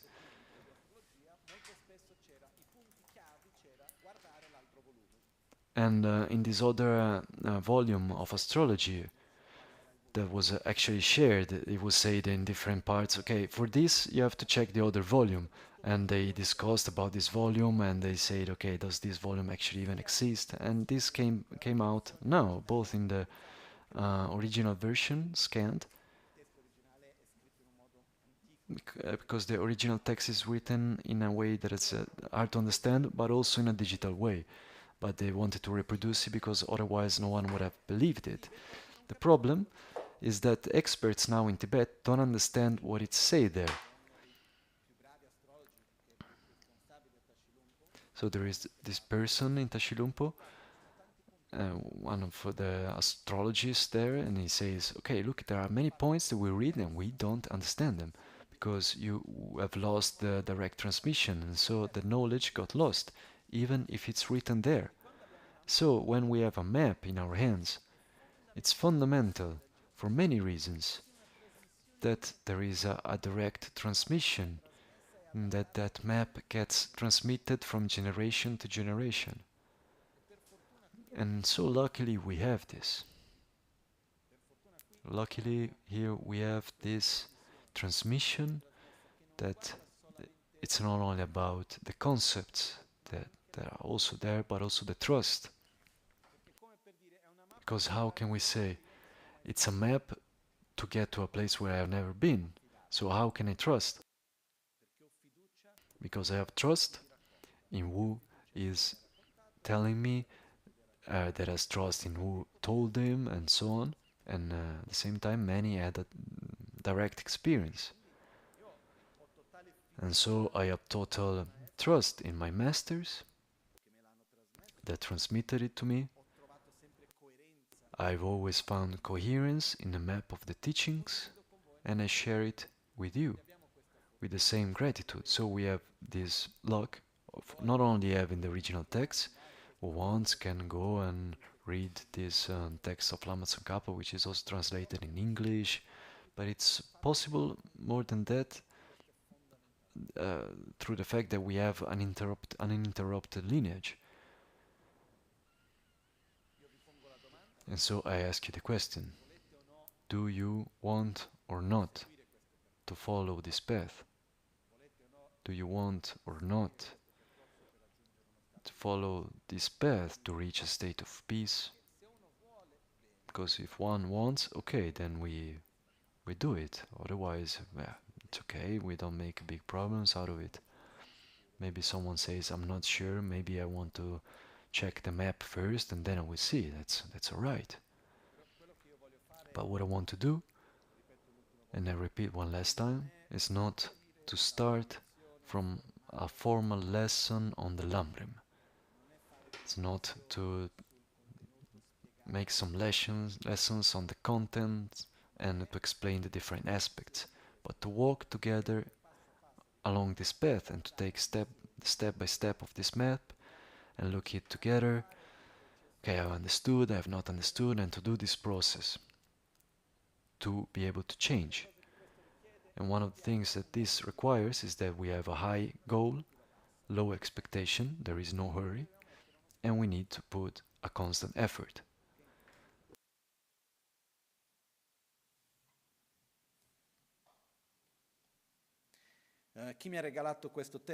Who gave this text to me as a present? This monk of this monastery of Nimo Gyalche. It is close to Lhasa, between Lhasa and Shigatse. It's a monastery, a small monastery with 32 monks, with which we have a very strong bond and a sincere bond. And so they invited me there to give teachings, even if actually not admitted, but in a secret way. They closed doors and gave the transmission of the three main aspects of the path. Because when they asked me, I asked them, why do you want this from me? You have marvelous masters that know much better than me. And they said, first of all, because you have a pure lineage. And we want to have the link with that lineage coming from Lama Rim Rinpoche. And this man coming from this man is called Lobsang Gyaltsen, and Lobsang is also the name of Lama Tsong Khapa, the surname, so to speak. Lama Tsong Khapa was Lobsang Drakpa, and so there is a lineage that comes from Lama Tsong Khapa. Lobsang is related to that lineage.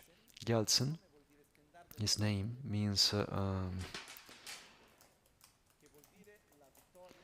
means the standard of victory. That means the victory over the mental defilement. So the fact that he gave me this text and that he has this name, it means that we also can hear today in a totally different context. And even now, today, we can uphold the standard of victory of Lama Tsong Khapa and to put them into practice. And as I was saying, this text was printed in an ancient way, handwritten, in the Ganden monastery that was founded by Lama Tsong Khapa. Yesterday, as I was reading it, I must say that it's crazy, but there is an enormous difference when I take this book, I read it, or when I read this other one. I don't know if it's suggestion or, but the level of understanding, the comprehension, it touches my heart in a different way. It really has something special, and this is also the reason why I wanted here to print the Western books in this traditional format, because my experience is that the sensation is completely different. So I briefly read the beginning.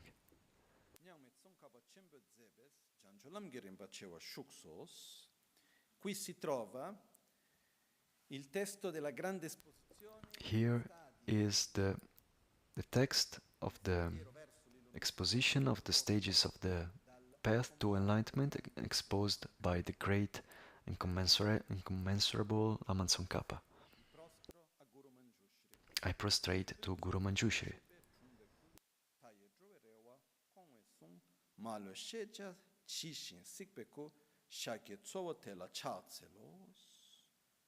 Dopo pomeriggio porto una traduzione.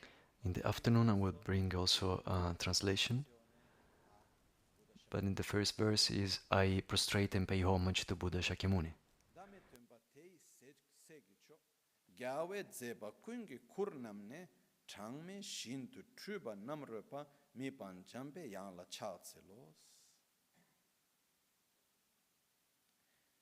Il secondo verso è un omaggio e rendere omaggio.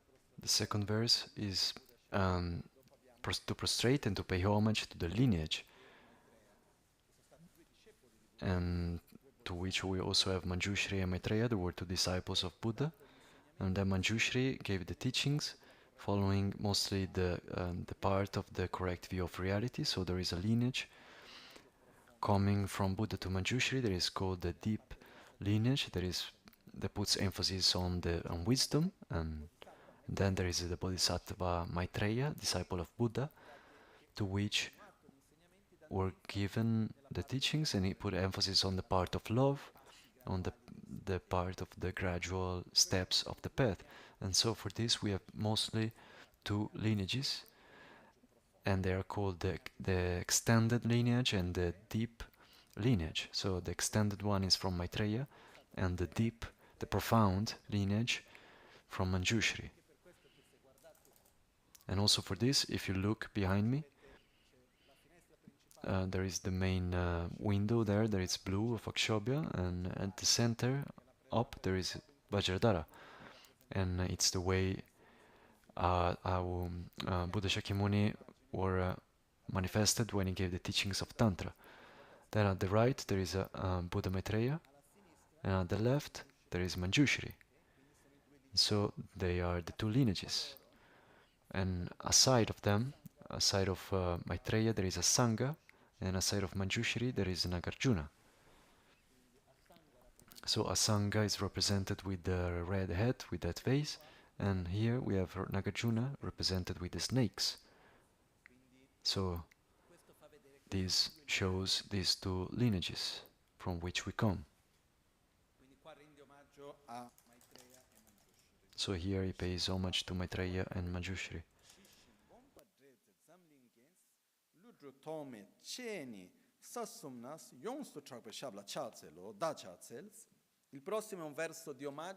The next is a step of homage to the two excellent ones that are the masters that gave the transmission to us of these teachings in a way that is accessible, clear, that are Nagarjuna and the Sangha.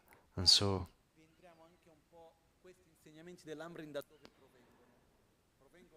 these teachings in the Lamrim, they come from Buddha Shakyamuni, where there is a fundamental text of Buddha Shakyamuni. And here, if we have to answer what is the Bible of Buddhism, Mahayana Buddhism, could say that the Bible is the sutra of the perfection of wisdom.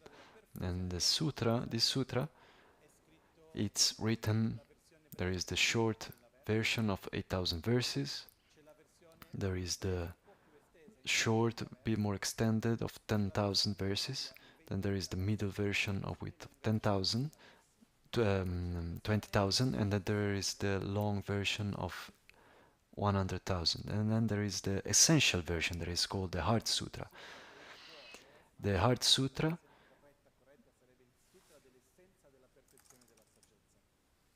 is actually, the heart means the essence actually, because it's put in a few words the essence of the 8,000 verses. And so the Sutra of the Perfection of Wisdom was explained in two different ways, putting emphasis on the correct view of reality from Nagarjuna and giving emphasis on love and the gradual stages of the path from a Sangha. And a Sangha wrote a text that is called the Ornament of Clear Realization, and it's a text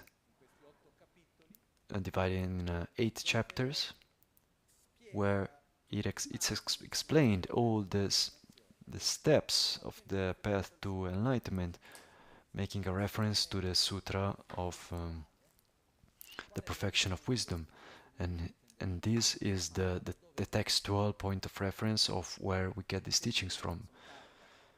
The text of Je Tsong Khapa is referring to the text of Atisha, which in its turn is referring to the text of a Sangha that is called the Ornament of Clear Realization. And I had the opportunity to study it, but it's something that it's quite complex, long. It's almost like 9 years to study this text, and it's something that it's possible, but it's complex. It's not a simple thing. And the Lamrim is the version simplified, not academical, to put into practice that path that is transmitted by a Sangha, where both the extended lineage and the profound lineage from Nagarjuna are put together. And so a Sangha wrote 5 main texts, and Nagarjuna wrote, I think, also 5 texts that are the basis from which these teachings come from. And so Lama Tsong Khapa pays homage to Buddha Shakyamuni, to Maitreya, Manjushri, and Nagarjuna and the Sangha.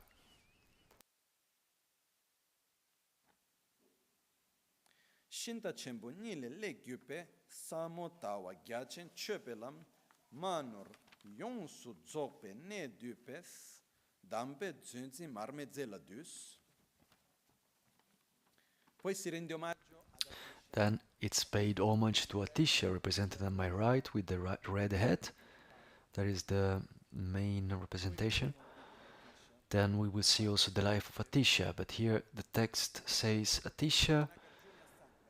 Okay, Nagarjuna and Sangha, the name that it's given to them, it's those who have reopened the way. It's as if, okay, there is a way, like a highway. At the time there were no cars, but you had like carriages. And at the time in India, either will go from a path, but in order to go with that carriage, then you will need a proper road. Then today it would be a highway. At the time, the path was that. So they are those who reopen the way. That of the profound path and that of the extended path. These 2 highways that were reopened, because otherwise we have to walk. And now actually we can go in a clear way, fast, without too many problems. But who was it that reopened these ways? They were a Sangha and Nagarjuna.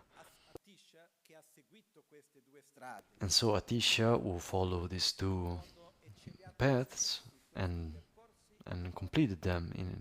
He explained them to us in a way that is complete without misunderstandings.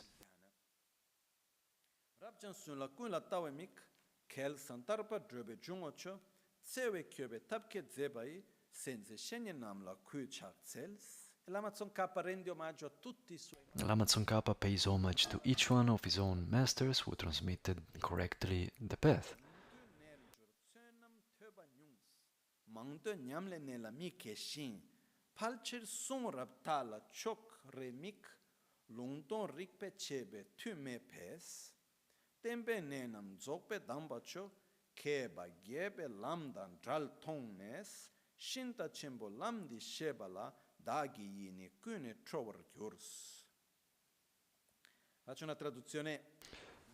I make an improvised translation. In these days, Lama Tsong Khapa, so it was 1402 year. In these days, there are few those who want to make the effort in putting into practice the teachings of Buddha. Often they have little knowledge. They have heard little of the teachings. And at the same time, those who have heard a lot and have studied a lot, they are not good at putting it into practice.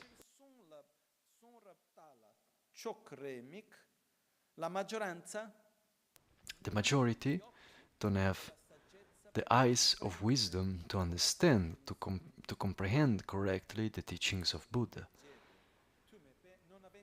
Not having the strength both of the understanding of the texts, of the teachings, and of the logical comprehension, not having studied a lot, not having received the transmission, and also not having a good capacity of comprehension.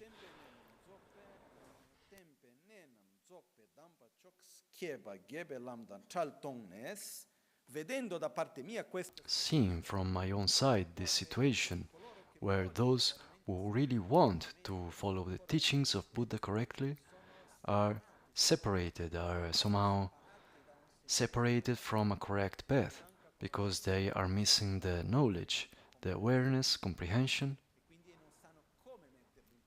and they don't know how to put it into practice.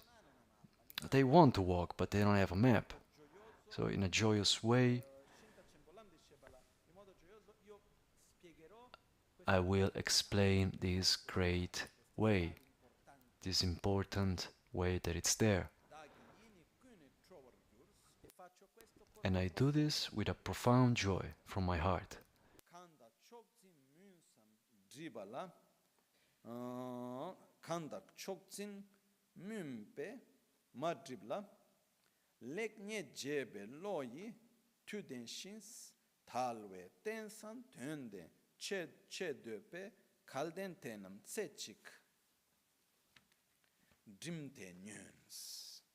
Quindi dice, io spiegherò questo.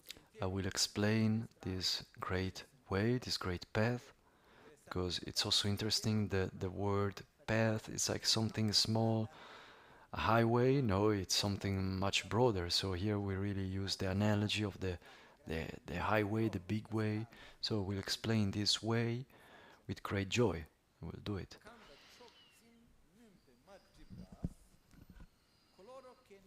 Those who are not obscured by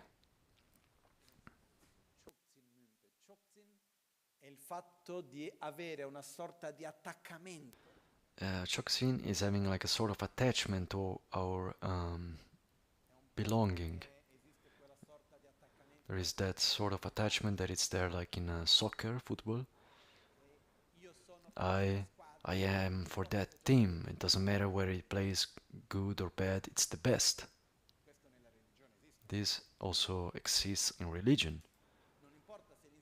It doesn't matter whether the teachings that I have, I understand them or not, are coherent or not, they are the best because they are mine. So Lama Tsong Khapa here says, if you are freed from this type of attachment, from a belonging, where you do something because you belong to that tradition, to that religion, free from this obscuration.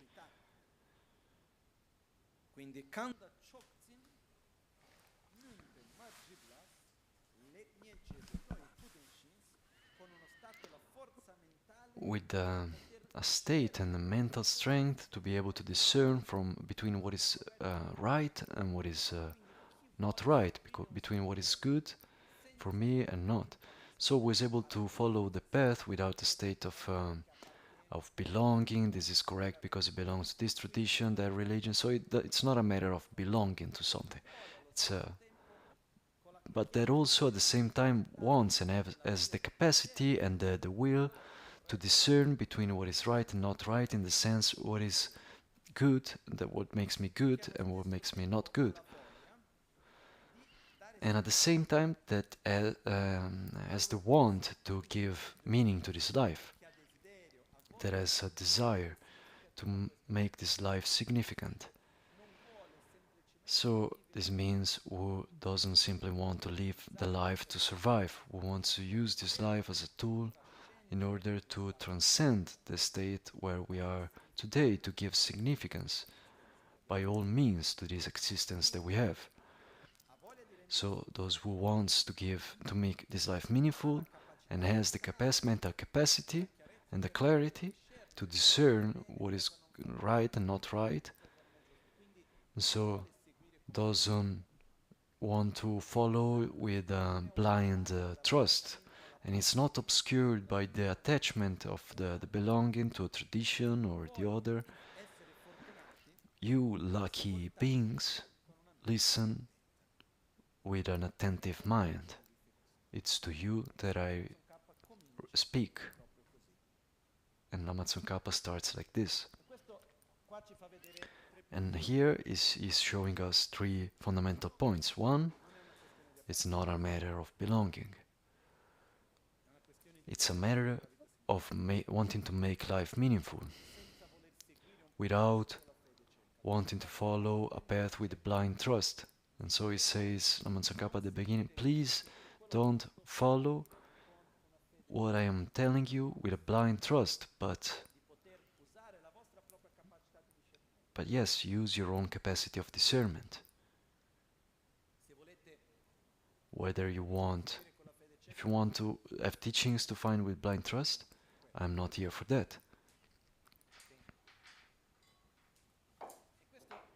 And so this, for me, it shows me one of the things that we often say, okay, we are not here to be Buddhist. We're not here to have attachment or belonging. To say, no, it's right because it's part of the Buddhist teachings, it's not right because it's not part. No, we should listen with a critical mind to observe really, is it right or not right, and to try, and as Buddha Shakyamuni did. Okay, just like when you go and buy gold at the marketplace, and you have to cut it, then you have to burn it, and to make it shiny to see if it's gold or not, because it could be like something else, dipped into gold. The same you should do with the teachings.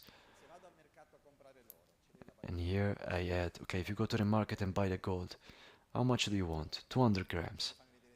Then show me if the gold is real or not. I cut it, I burn it, and then I see that the gold is real. Then what do?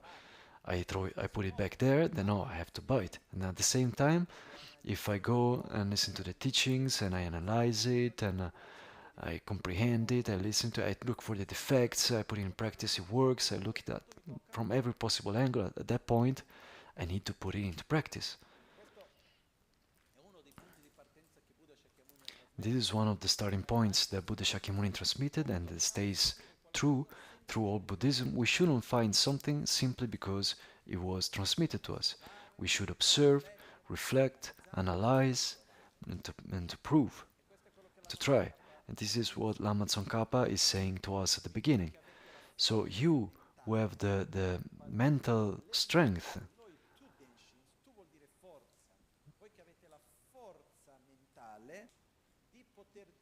of discerning between what is right and not right, what is good for you or not good for you.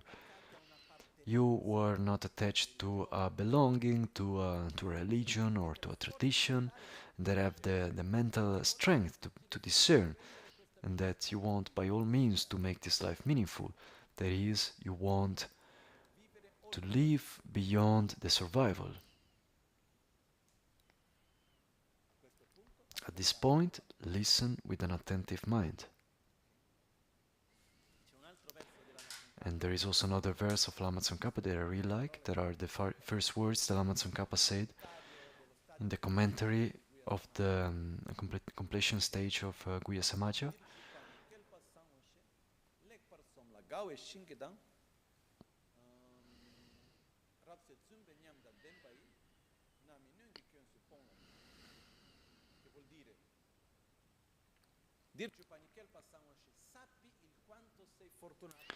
Be aware of how lucky you are to get into this. And reflecting with clarity on this luck, this fortune, make it shine out of light. Shine out in a joyous light, in a state taken by a luminous smile. Listen in an attentive way, giving up the 3 defective containers. In other words, listen with the heart and be present. And this to me means a lot, because it means that we spend most of our lives doing what? Learning on how to have a comfortable survival. We grew up and we live inside of that vision. We go to school, we learn a job bit by bit in order to have a job, to have our own material resources, we build a family, and all of this is fine, nothing against this. But we have seen that it's not enough. And if we go and see what is the percentage of our life that we dedicate to this 99.999999, isn't it? And so we should stop for a second and ask ourselves, but how many people in our own like acquaintances in the past months, I won't say today, they have stopped for a second to allow themselves to desire something that transcends that survival, to open themselves to an internal path of growth, to reach a state of peace that transcends that state. How many are there? The majority? No, unfortunately not. And in our own lives, it's not what we have done the most.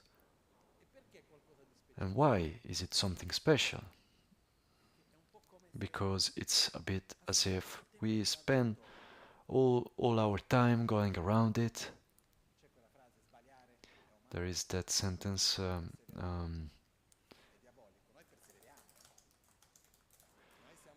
to err is human and to persevere is diabolic. And we do that, we keep going round and round, and for a moment it's a bit as if we will take the head out of the water and look around and say, okay, there is another direction, I can do something, it's possible, it's something unique, marvelous. And so for this one, Lama Tsong Khapa said, okay, be aware of how lucky you are of getting into this, and reflecting clearly on this luck, make yourself shine out of joy, of luminous joy, with a luminous smile. Listen attentively these teachings, this path. And so today I want to focus this morning on having a certain awareness. I won't say that, okay, we will be able to understand it completely, but to have a certain awareness of what we have in front of us. some could say, yes, Lama, all this joy, but it's difficult. Yes, it's difficult. But to stay with the head below the water, sometimes going up and to catch some air and going around the same things, isn't life difficult also? Yes, one problem stops, another one starts. When it's not one thing, then it's another thing. And me reflecting on myself, I've seen, okay, childhood, is it difficult? The adults say, oh, how beautiful the life of children, the adults looking at it. Because are there difficulties also in the lives of a child? Having to learn things, facing new things, understanding how to relate with the world. There are many things that are much more intense of the life of an adult on many verses. At a certain point, one starts to understand how to relate to things, to move around, and then there is you become a teenager. Is that easy? Is it difficult? Yes, you have hormones coming out. You need to understand things. You need to start to feel things that you didn't feel before. It's difficult. Then that also goes away. And one starts to take the path of adulthood, starts to say, okay, I want to have a stable relationship with someone, to have a family. Okay, fortunately, I have passed that phase. What I will do from a professional point of view, then I will have to keep the job and all of that. Is that easy or difficult? What is your experience? Difficult. And so the next phase after that, stability. I do that job, and now it's not the moment to revisit it again. I've already married it twice, and it's not so much that we have to go and revisit. And so to give continuity to the choices that were taken and to go on through the years, is it easy or difficult? It's difficult. The next phase, to go on retirement. The sons are now older and I don't have to work. Is it difficult or not to get old? And the next phase after that, then you decline, the final decline towards death. Is it difficult or not? Death? I don't remember, but I also think that it's not something really easy. Everyone has done it, but the experience is not so simple. Just as birth is not very pleasant. So what I've said to myself, life at the end is difficult or not. For me, I was never able to highlight a moment to say, okay, this is vacation. It was like a time where you're able to just be well and everything goes alright and you don't have to worry about anything. You can enjoy life by all means. I have never lived that. And the reasoning that I made on this, if it's part of life to have this effort, it's better to at least put this effort into something that gives good results instead of just And so the path of looking at yourselves in the eyes and to face your own shadows, to go against our own habits that hurt us, are harming us, the conditionings, to develop love and compassion and patience and so on. Is it difficult or not? I don't have any doubt that this path that Je Tsong Khapa is showing us is very difficult, but not any more difficult than life itself. And it doesn't mean that who follows this path has like twice difficulty. No. What happens is that, this is my theory, that it's as if each one of us in a certain way, a certain point of his or her own life, has like a certain amount of suffering that one needs to experience. I think we have already seen the situation where you have a certain problem, you're suffering for some things, then at a certain point you have a bigger problem. And suffering gets summed, or the thing of before doesn't bother us so much anymore. Usually the thing of before bothers us less, and the reason of suffering becomes something else. And when that big problem ends, doesn't mean that we don't have suffering anymore. No, we go and replace it with small things. So it's as if, in a certain way, we have some cycles, internal cycles, where we live life in that moment through a karmic force that we have generated, that is being maturated, through the experience of that moment. And if it's not for one experience, then it will be through the other. And when I change my priorities, then I put my difficulties on something else. Noi abbiamo davanti a noi un percorso meraviglioso, è faticoso. Sì. And so we have in front of us a very difficult path. And there was this disciple in Brazil that came to me and said, okay, when I started following the teachings of Dharma, I was really enthusiastic, and then after that I saw that it was difficult, but nobody warned me at the beginning. There should have been like a disclaimer or something there at the beginning saying, okay, look, it's tiring. But it's not like it's not like a struggles in the sense that if you struggle with this, then life will be more difficult. No, it's like a struggle, like some effort that makes you face life in a different way. And so it's to change our priorities, our habits. In the recent times, I repeated it many times, different times. A person came to me and said, okay, Lama, I must thank you a lot. Because with the teachings, putting them into practice, it happened that when I met the Dharma, when I heard you the first time, my life was very difficult. The textual words that I use is that my life was shit. I had problems in family, conflicts there, problems with health, difficulties with my job. My life was really a struggle. And it has been 2 years that I follow the teachings and I try to practice at the best. And I must say that my life is still shit. There are still family problems, health is not right, there are problems with but I feel well. Because I have a different way of relating to these things. I don't suffer anymore as I did before. I have changed my priorities. I feel well, I can say that. And so I thank you profoundly. And this for me was one of the greatest sincere compliments.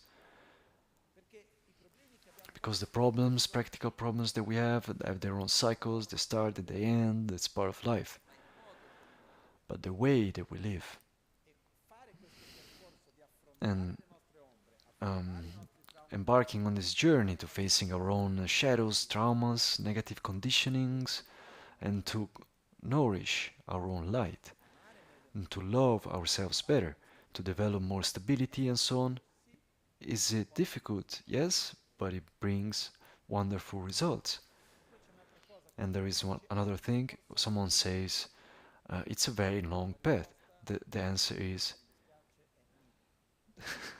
the answer is neither yes or no.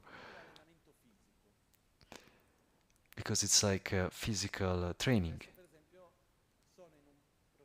There is an internal process that, okay, I'm in this physical process, okay, I want to go around the Kailash. This is physically difficult and I want to get ready for it. But how does this work? I need a lot of time. It depends. If I do some training today, some hours today, then for a week I don't do anything, then for another week I do another bit of training, then some months pass and I don't do anything, then I do 1 day yes, 3 days no, then 1 week every day, then I don't do for 2 weeks. The process then is very long. I spend my whole life and I have never managed. Because training requires constance. It's like something that I keep it there, up, and when I stop, it goes down again. I need to go up again.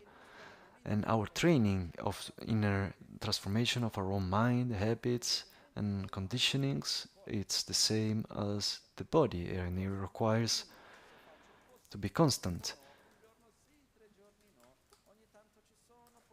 And so to go forward, up, back, like two steps forward and 5 steps back, then I'm always going around the same place, more or less. And so the path becomes very quick when there are many constant steps, when there is constance. We are able to do really great changes in our habits, in our own way of being that are huge. For example, changing our own way of talking, of speaking, that already conditionates the mind in a crazy way. And so the path, it's not necessarily a path that it's difficult in the sense of suffering, but it's also not long, because there are also 2 texts of Lamrim, and they mean the quick path and the joyous path. Because it's possible to take this path in a quick way, which doesn't mean that I start today and end tomorrow, which means that I have constancy, and I do one step after the other, and I can reach much before than what I imagined. The joyous path is that when I have clarity on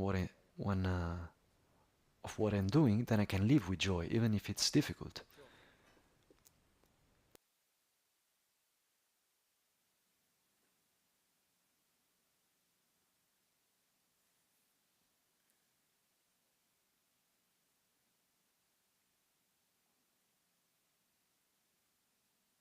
L'unica ragione per la quale sono qui. So the only reason for which I'm here, really, aside of all the elaborations that we can put, but the real reason for which I'm here, it's not just today, but in general with the center and all of that, and what I do with my life, is because really, and I don't just say it for saying, I have profound trust that we can all do it, and that we are doing it. There is who's doing 2 steps forward and 3 steps back, and there is who's constantly is doing like half a step, but we are together. And I trust profoundly that there is no one here that is not able to put this into practice. And what I ask you is to also have trust in yourselves and to take this seriously. In the sense, it's not to do the weekend with the Lamrim, that is nice, to do the course because I'm interested in understanding a bit more about Buddhism. We spend some nice times together, we learn new things, but it's to want to take a path to face yourself and to be able to learn to love oneself better and to also love the others and to have more also meaningful life. And if someone would ask me, what is the goal? As it happened to me a while ago, there were some guys coming here to visit the center for the first time. They were very direct, and at a certain point, one of them came to me and said, "Okay, these teachings on what they are on, what is it that you're teaching there at the restaurant?" And he used in English a term that was something like, what are the results that this course promises to give? And there it took me kind of like a surprise. It's not like we look with this attitude, you know. It was a course on self-healing. And if I had to say, what is the promise of this training, this map, what is the promise? To love oneself better, to love the others better, and to have a coherent view of reality in order to reach a state of peace and harmony with ourselves and the world. That is what it's here, and this is done step by step. It's a path that requires a lifetime or even more lifetimes. But the important thing is to walk, and this makes our life meaningful by all effects. And so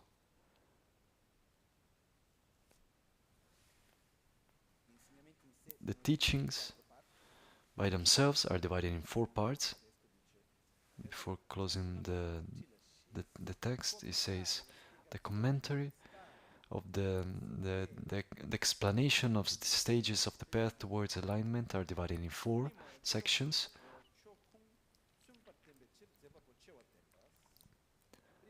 The first is explaining the qualities of who transmitted these teachings to show the valid source. The second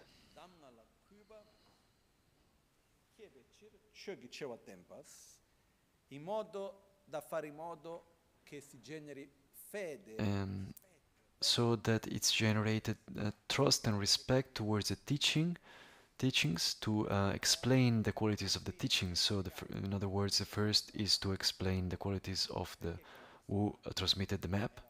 Why was that person to write that map?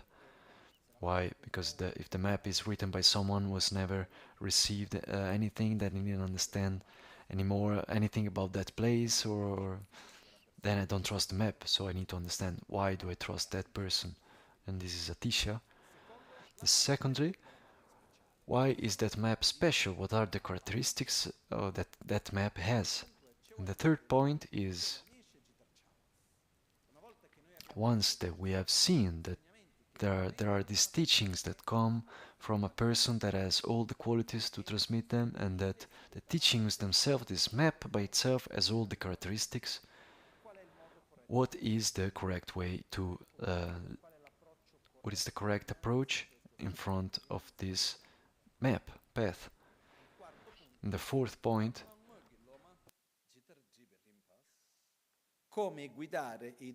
how to guide the disciples in each. The first step is the effective teachings, that is, how to guide disciples step by step along the path. And there we get step by step along the path. And then here we will see this later.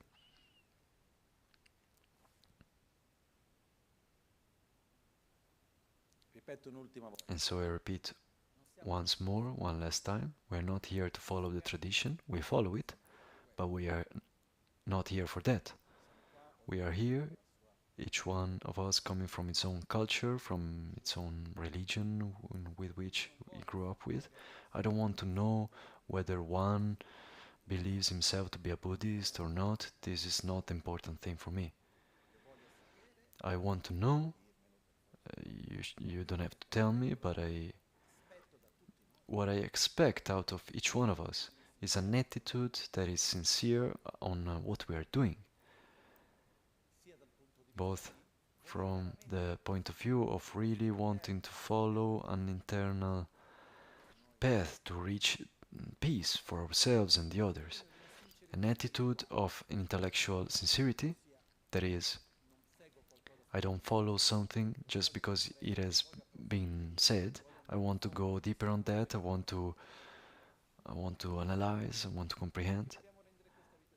And because we want to make this life meaningful, we don't simply want to be here to survive in a comfortable way. We want to go beyond that. And on this, I also add a point that for me is very important, and I try to be very brief.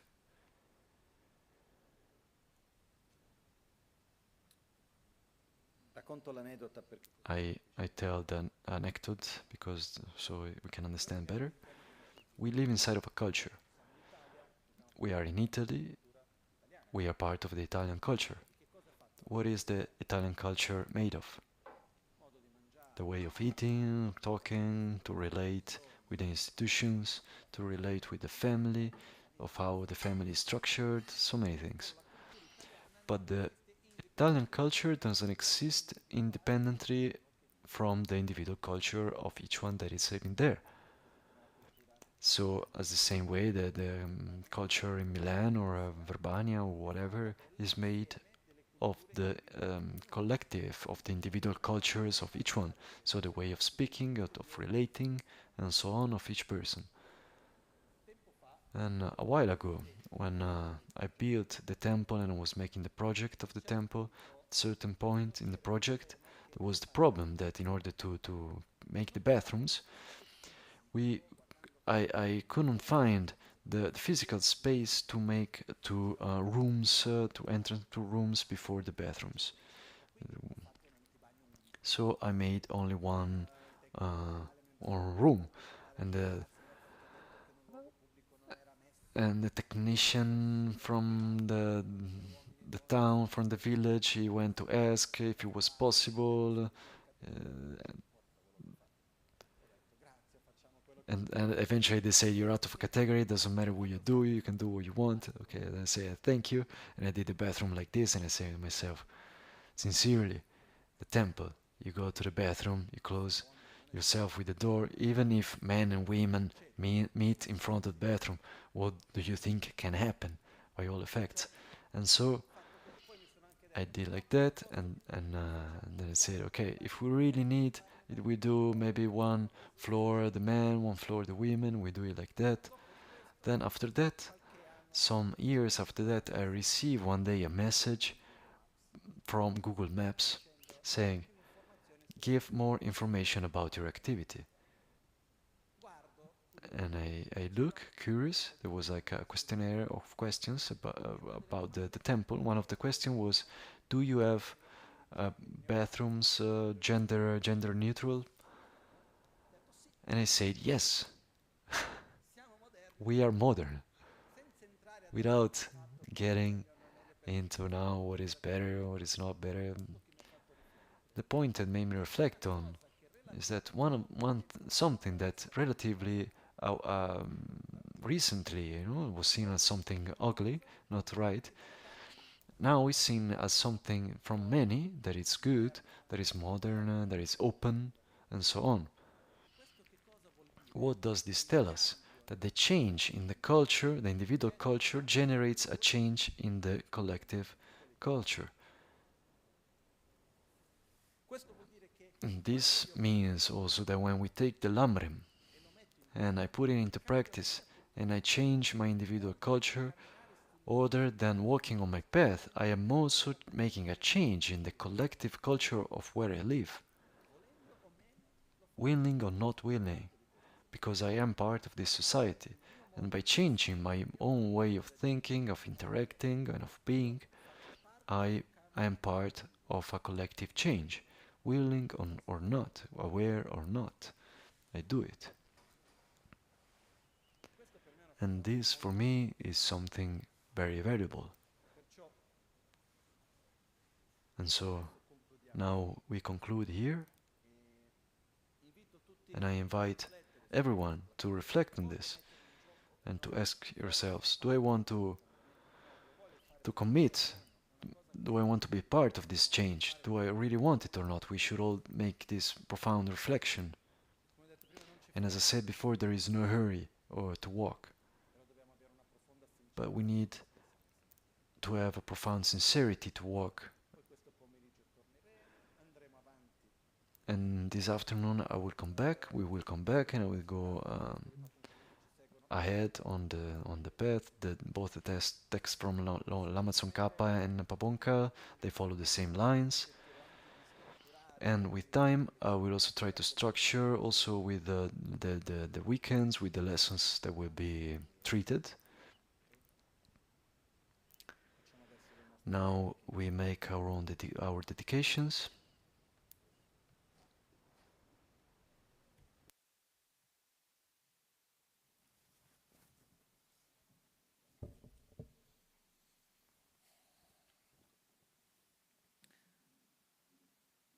Sashi peke chushe meto chan rira lingshe nide genpa de sangye shindu mikte ulwargi drugu namda shingla che para sho je tsung lame kutse rapten chi namkara chinle chokchur gepa dang lo san tempe drume sasum ye Drove Munsel Takto Ne Gyur Che Yidam Guru Ratna Mendrala Kam Niryata Yami Je Tsong Lame Kutse Rapten Chi Namkara Trinle Chokchur Gepada Losan Tempe Dreme Sas Drove Munsel Takto Ne Gyur Che Kewa Kuntu Yanda Lama Da Jalme Chöke Pela Longche Chi Sadan Lamge Yönte Rapzone Dorje Change Kopa Nyurtop Sho Nimo Dele Tsendele Nime Kunyan Delekshi Delekpe Kuncho Sumki Chingi Lop Kuncho Sumki Ngodrubutsol Kuncho Sumki Trashisho. All'alba o al tramonto, di notte o durante il giorno, possano i tre gioielli concederci le loro benedizioni, possano aiutarci ad ottenere tutte le realizzazioni e cospargere il sentiero della nostra vita con molti segni di buon auspicio.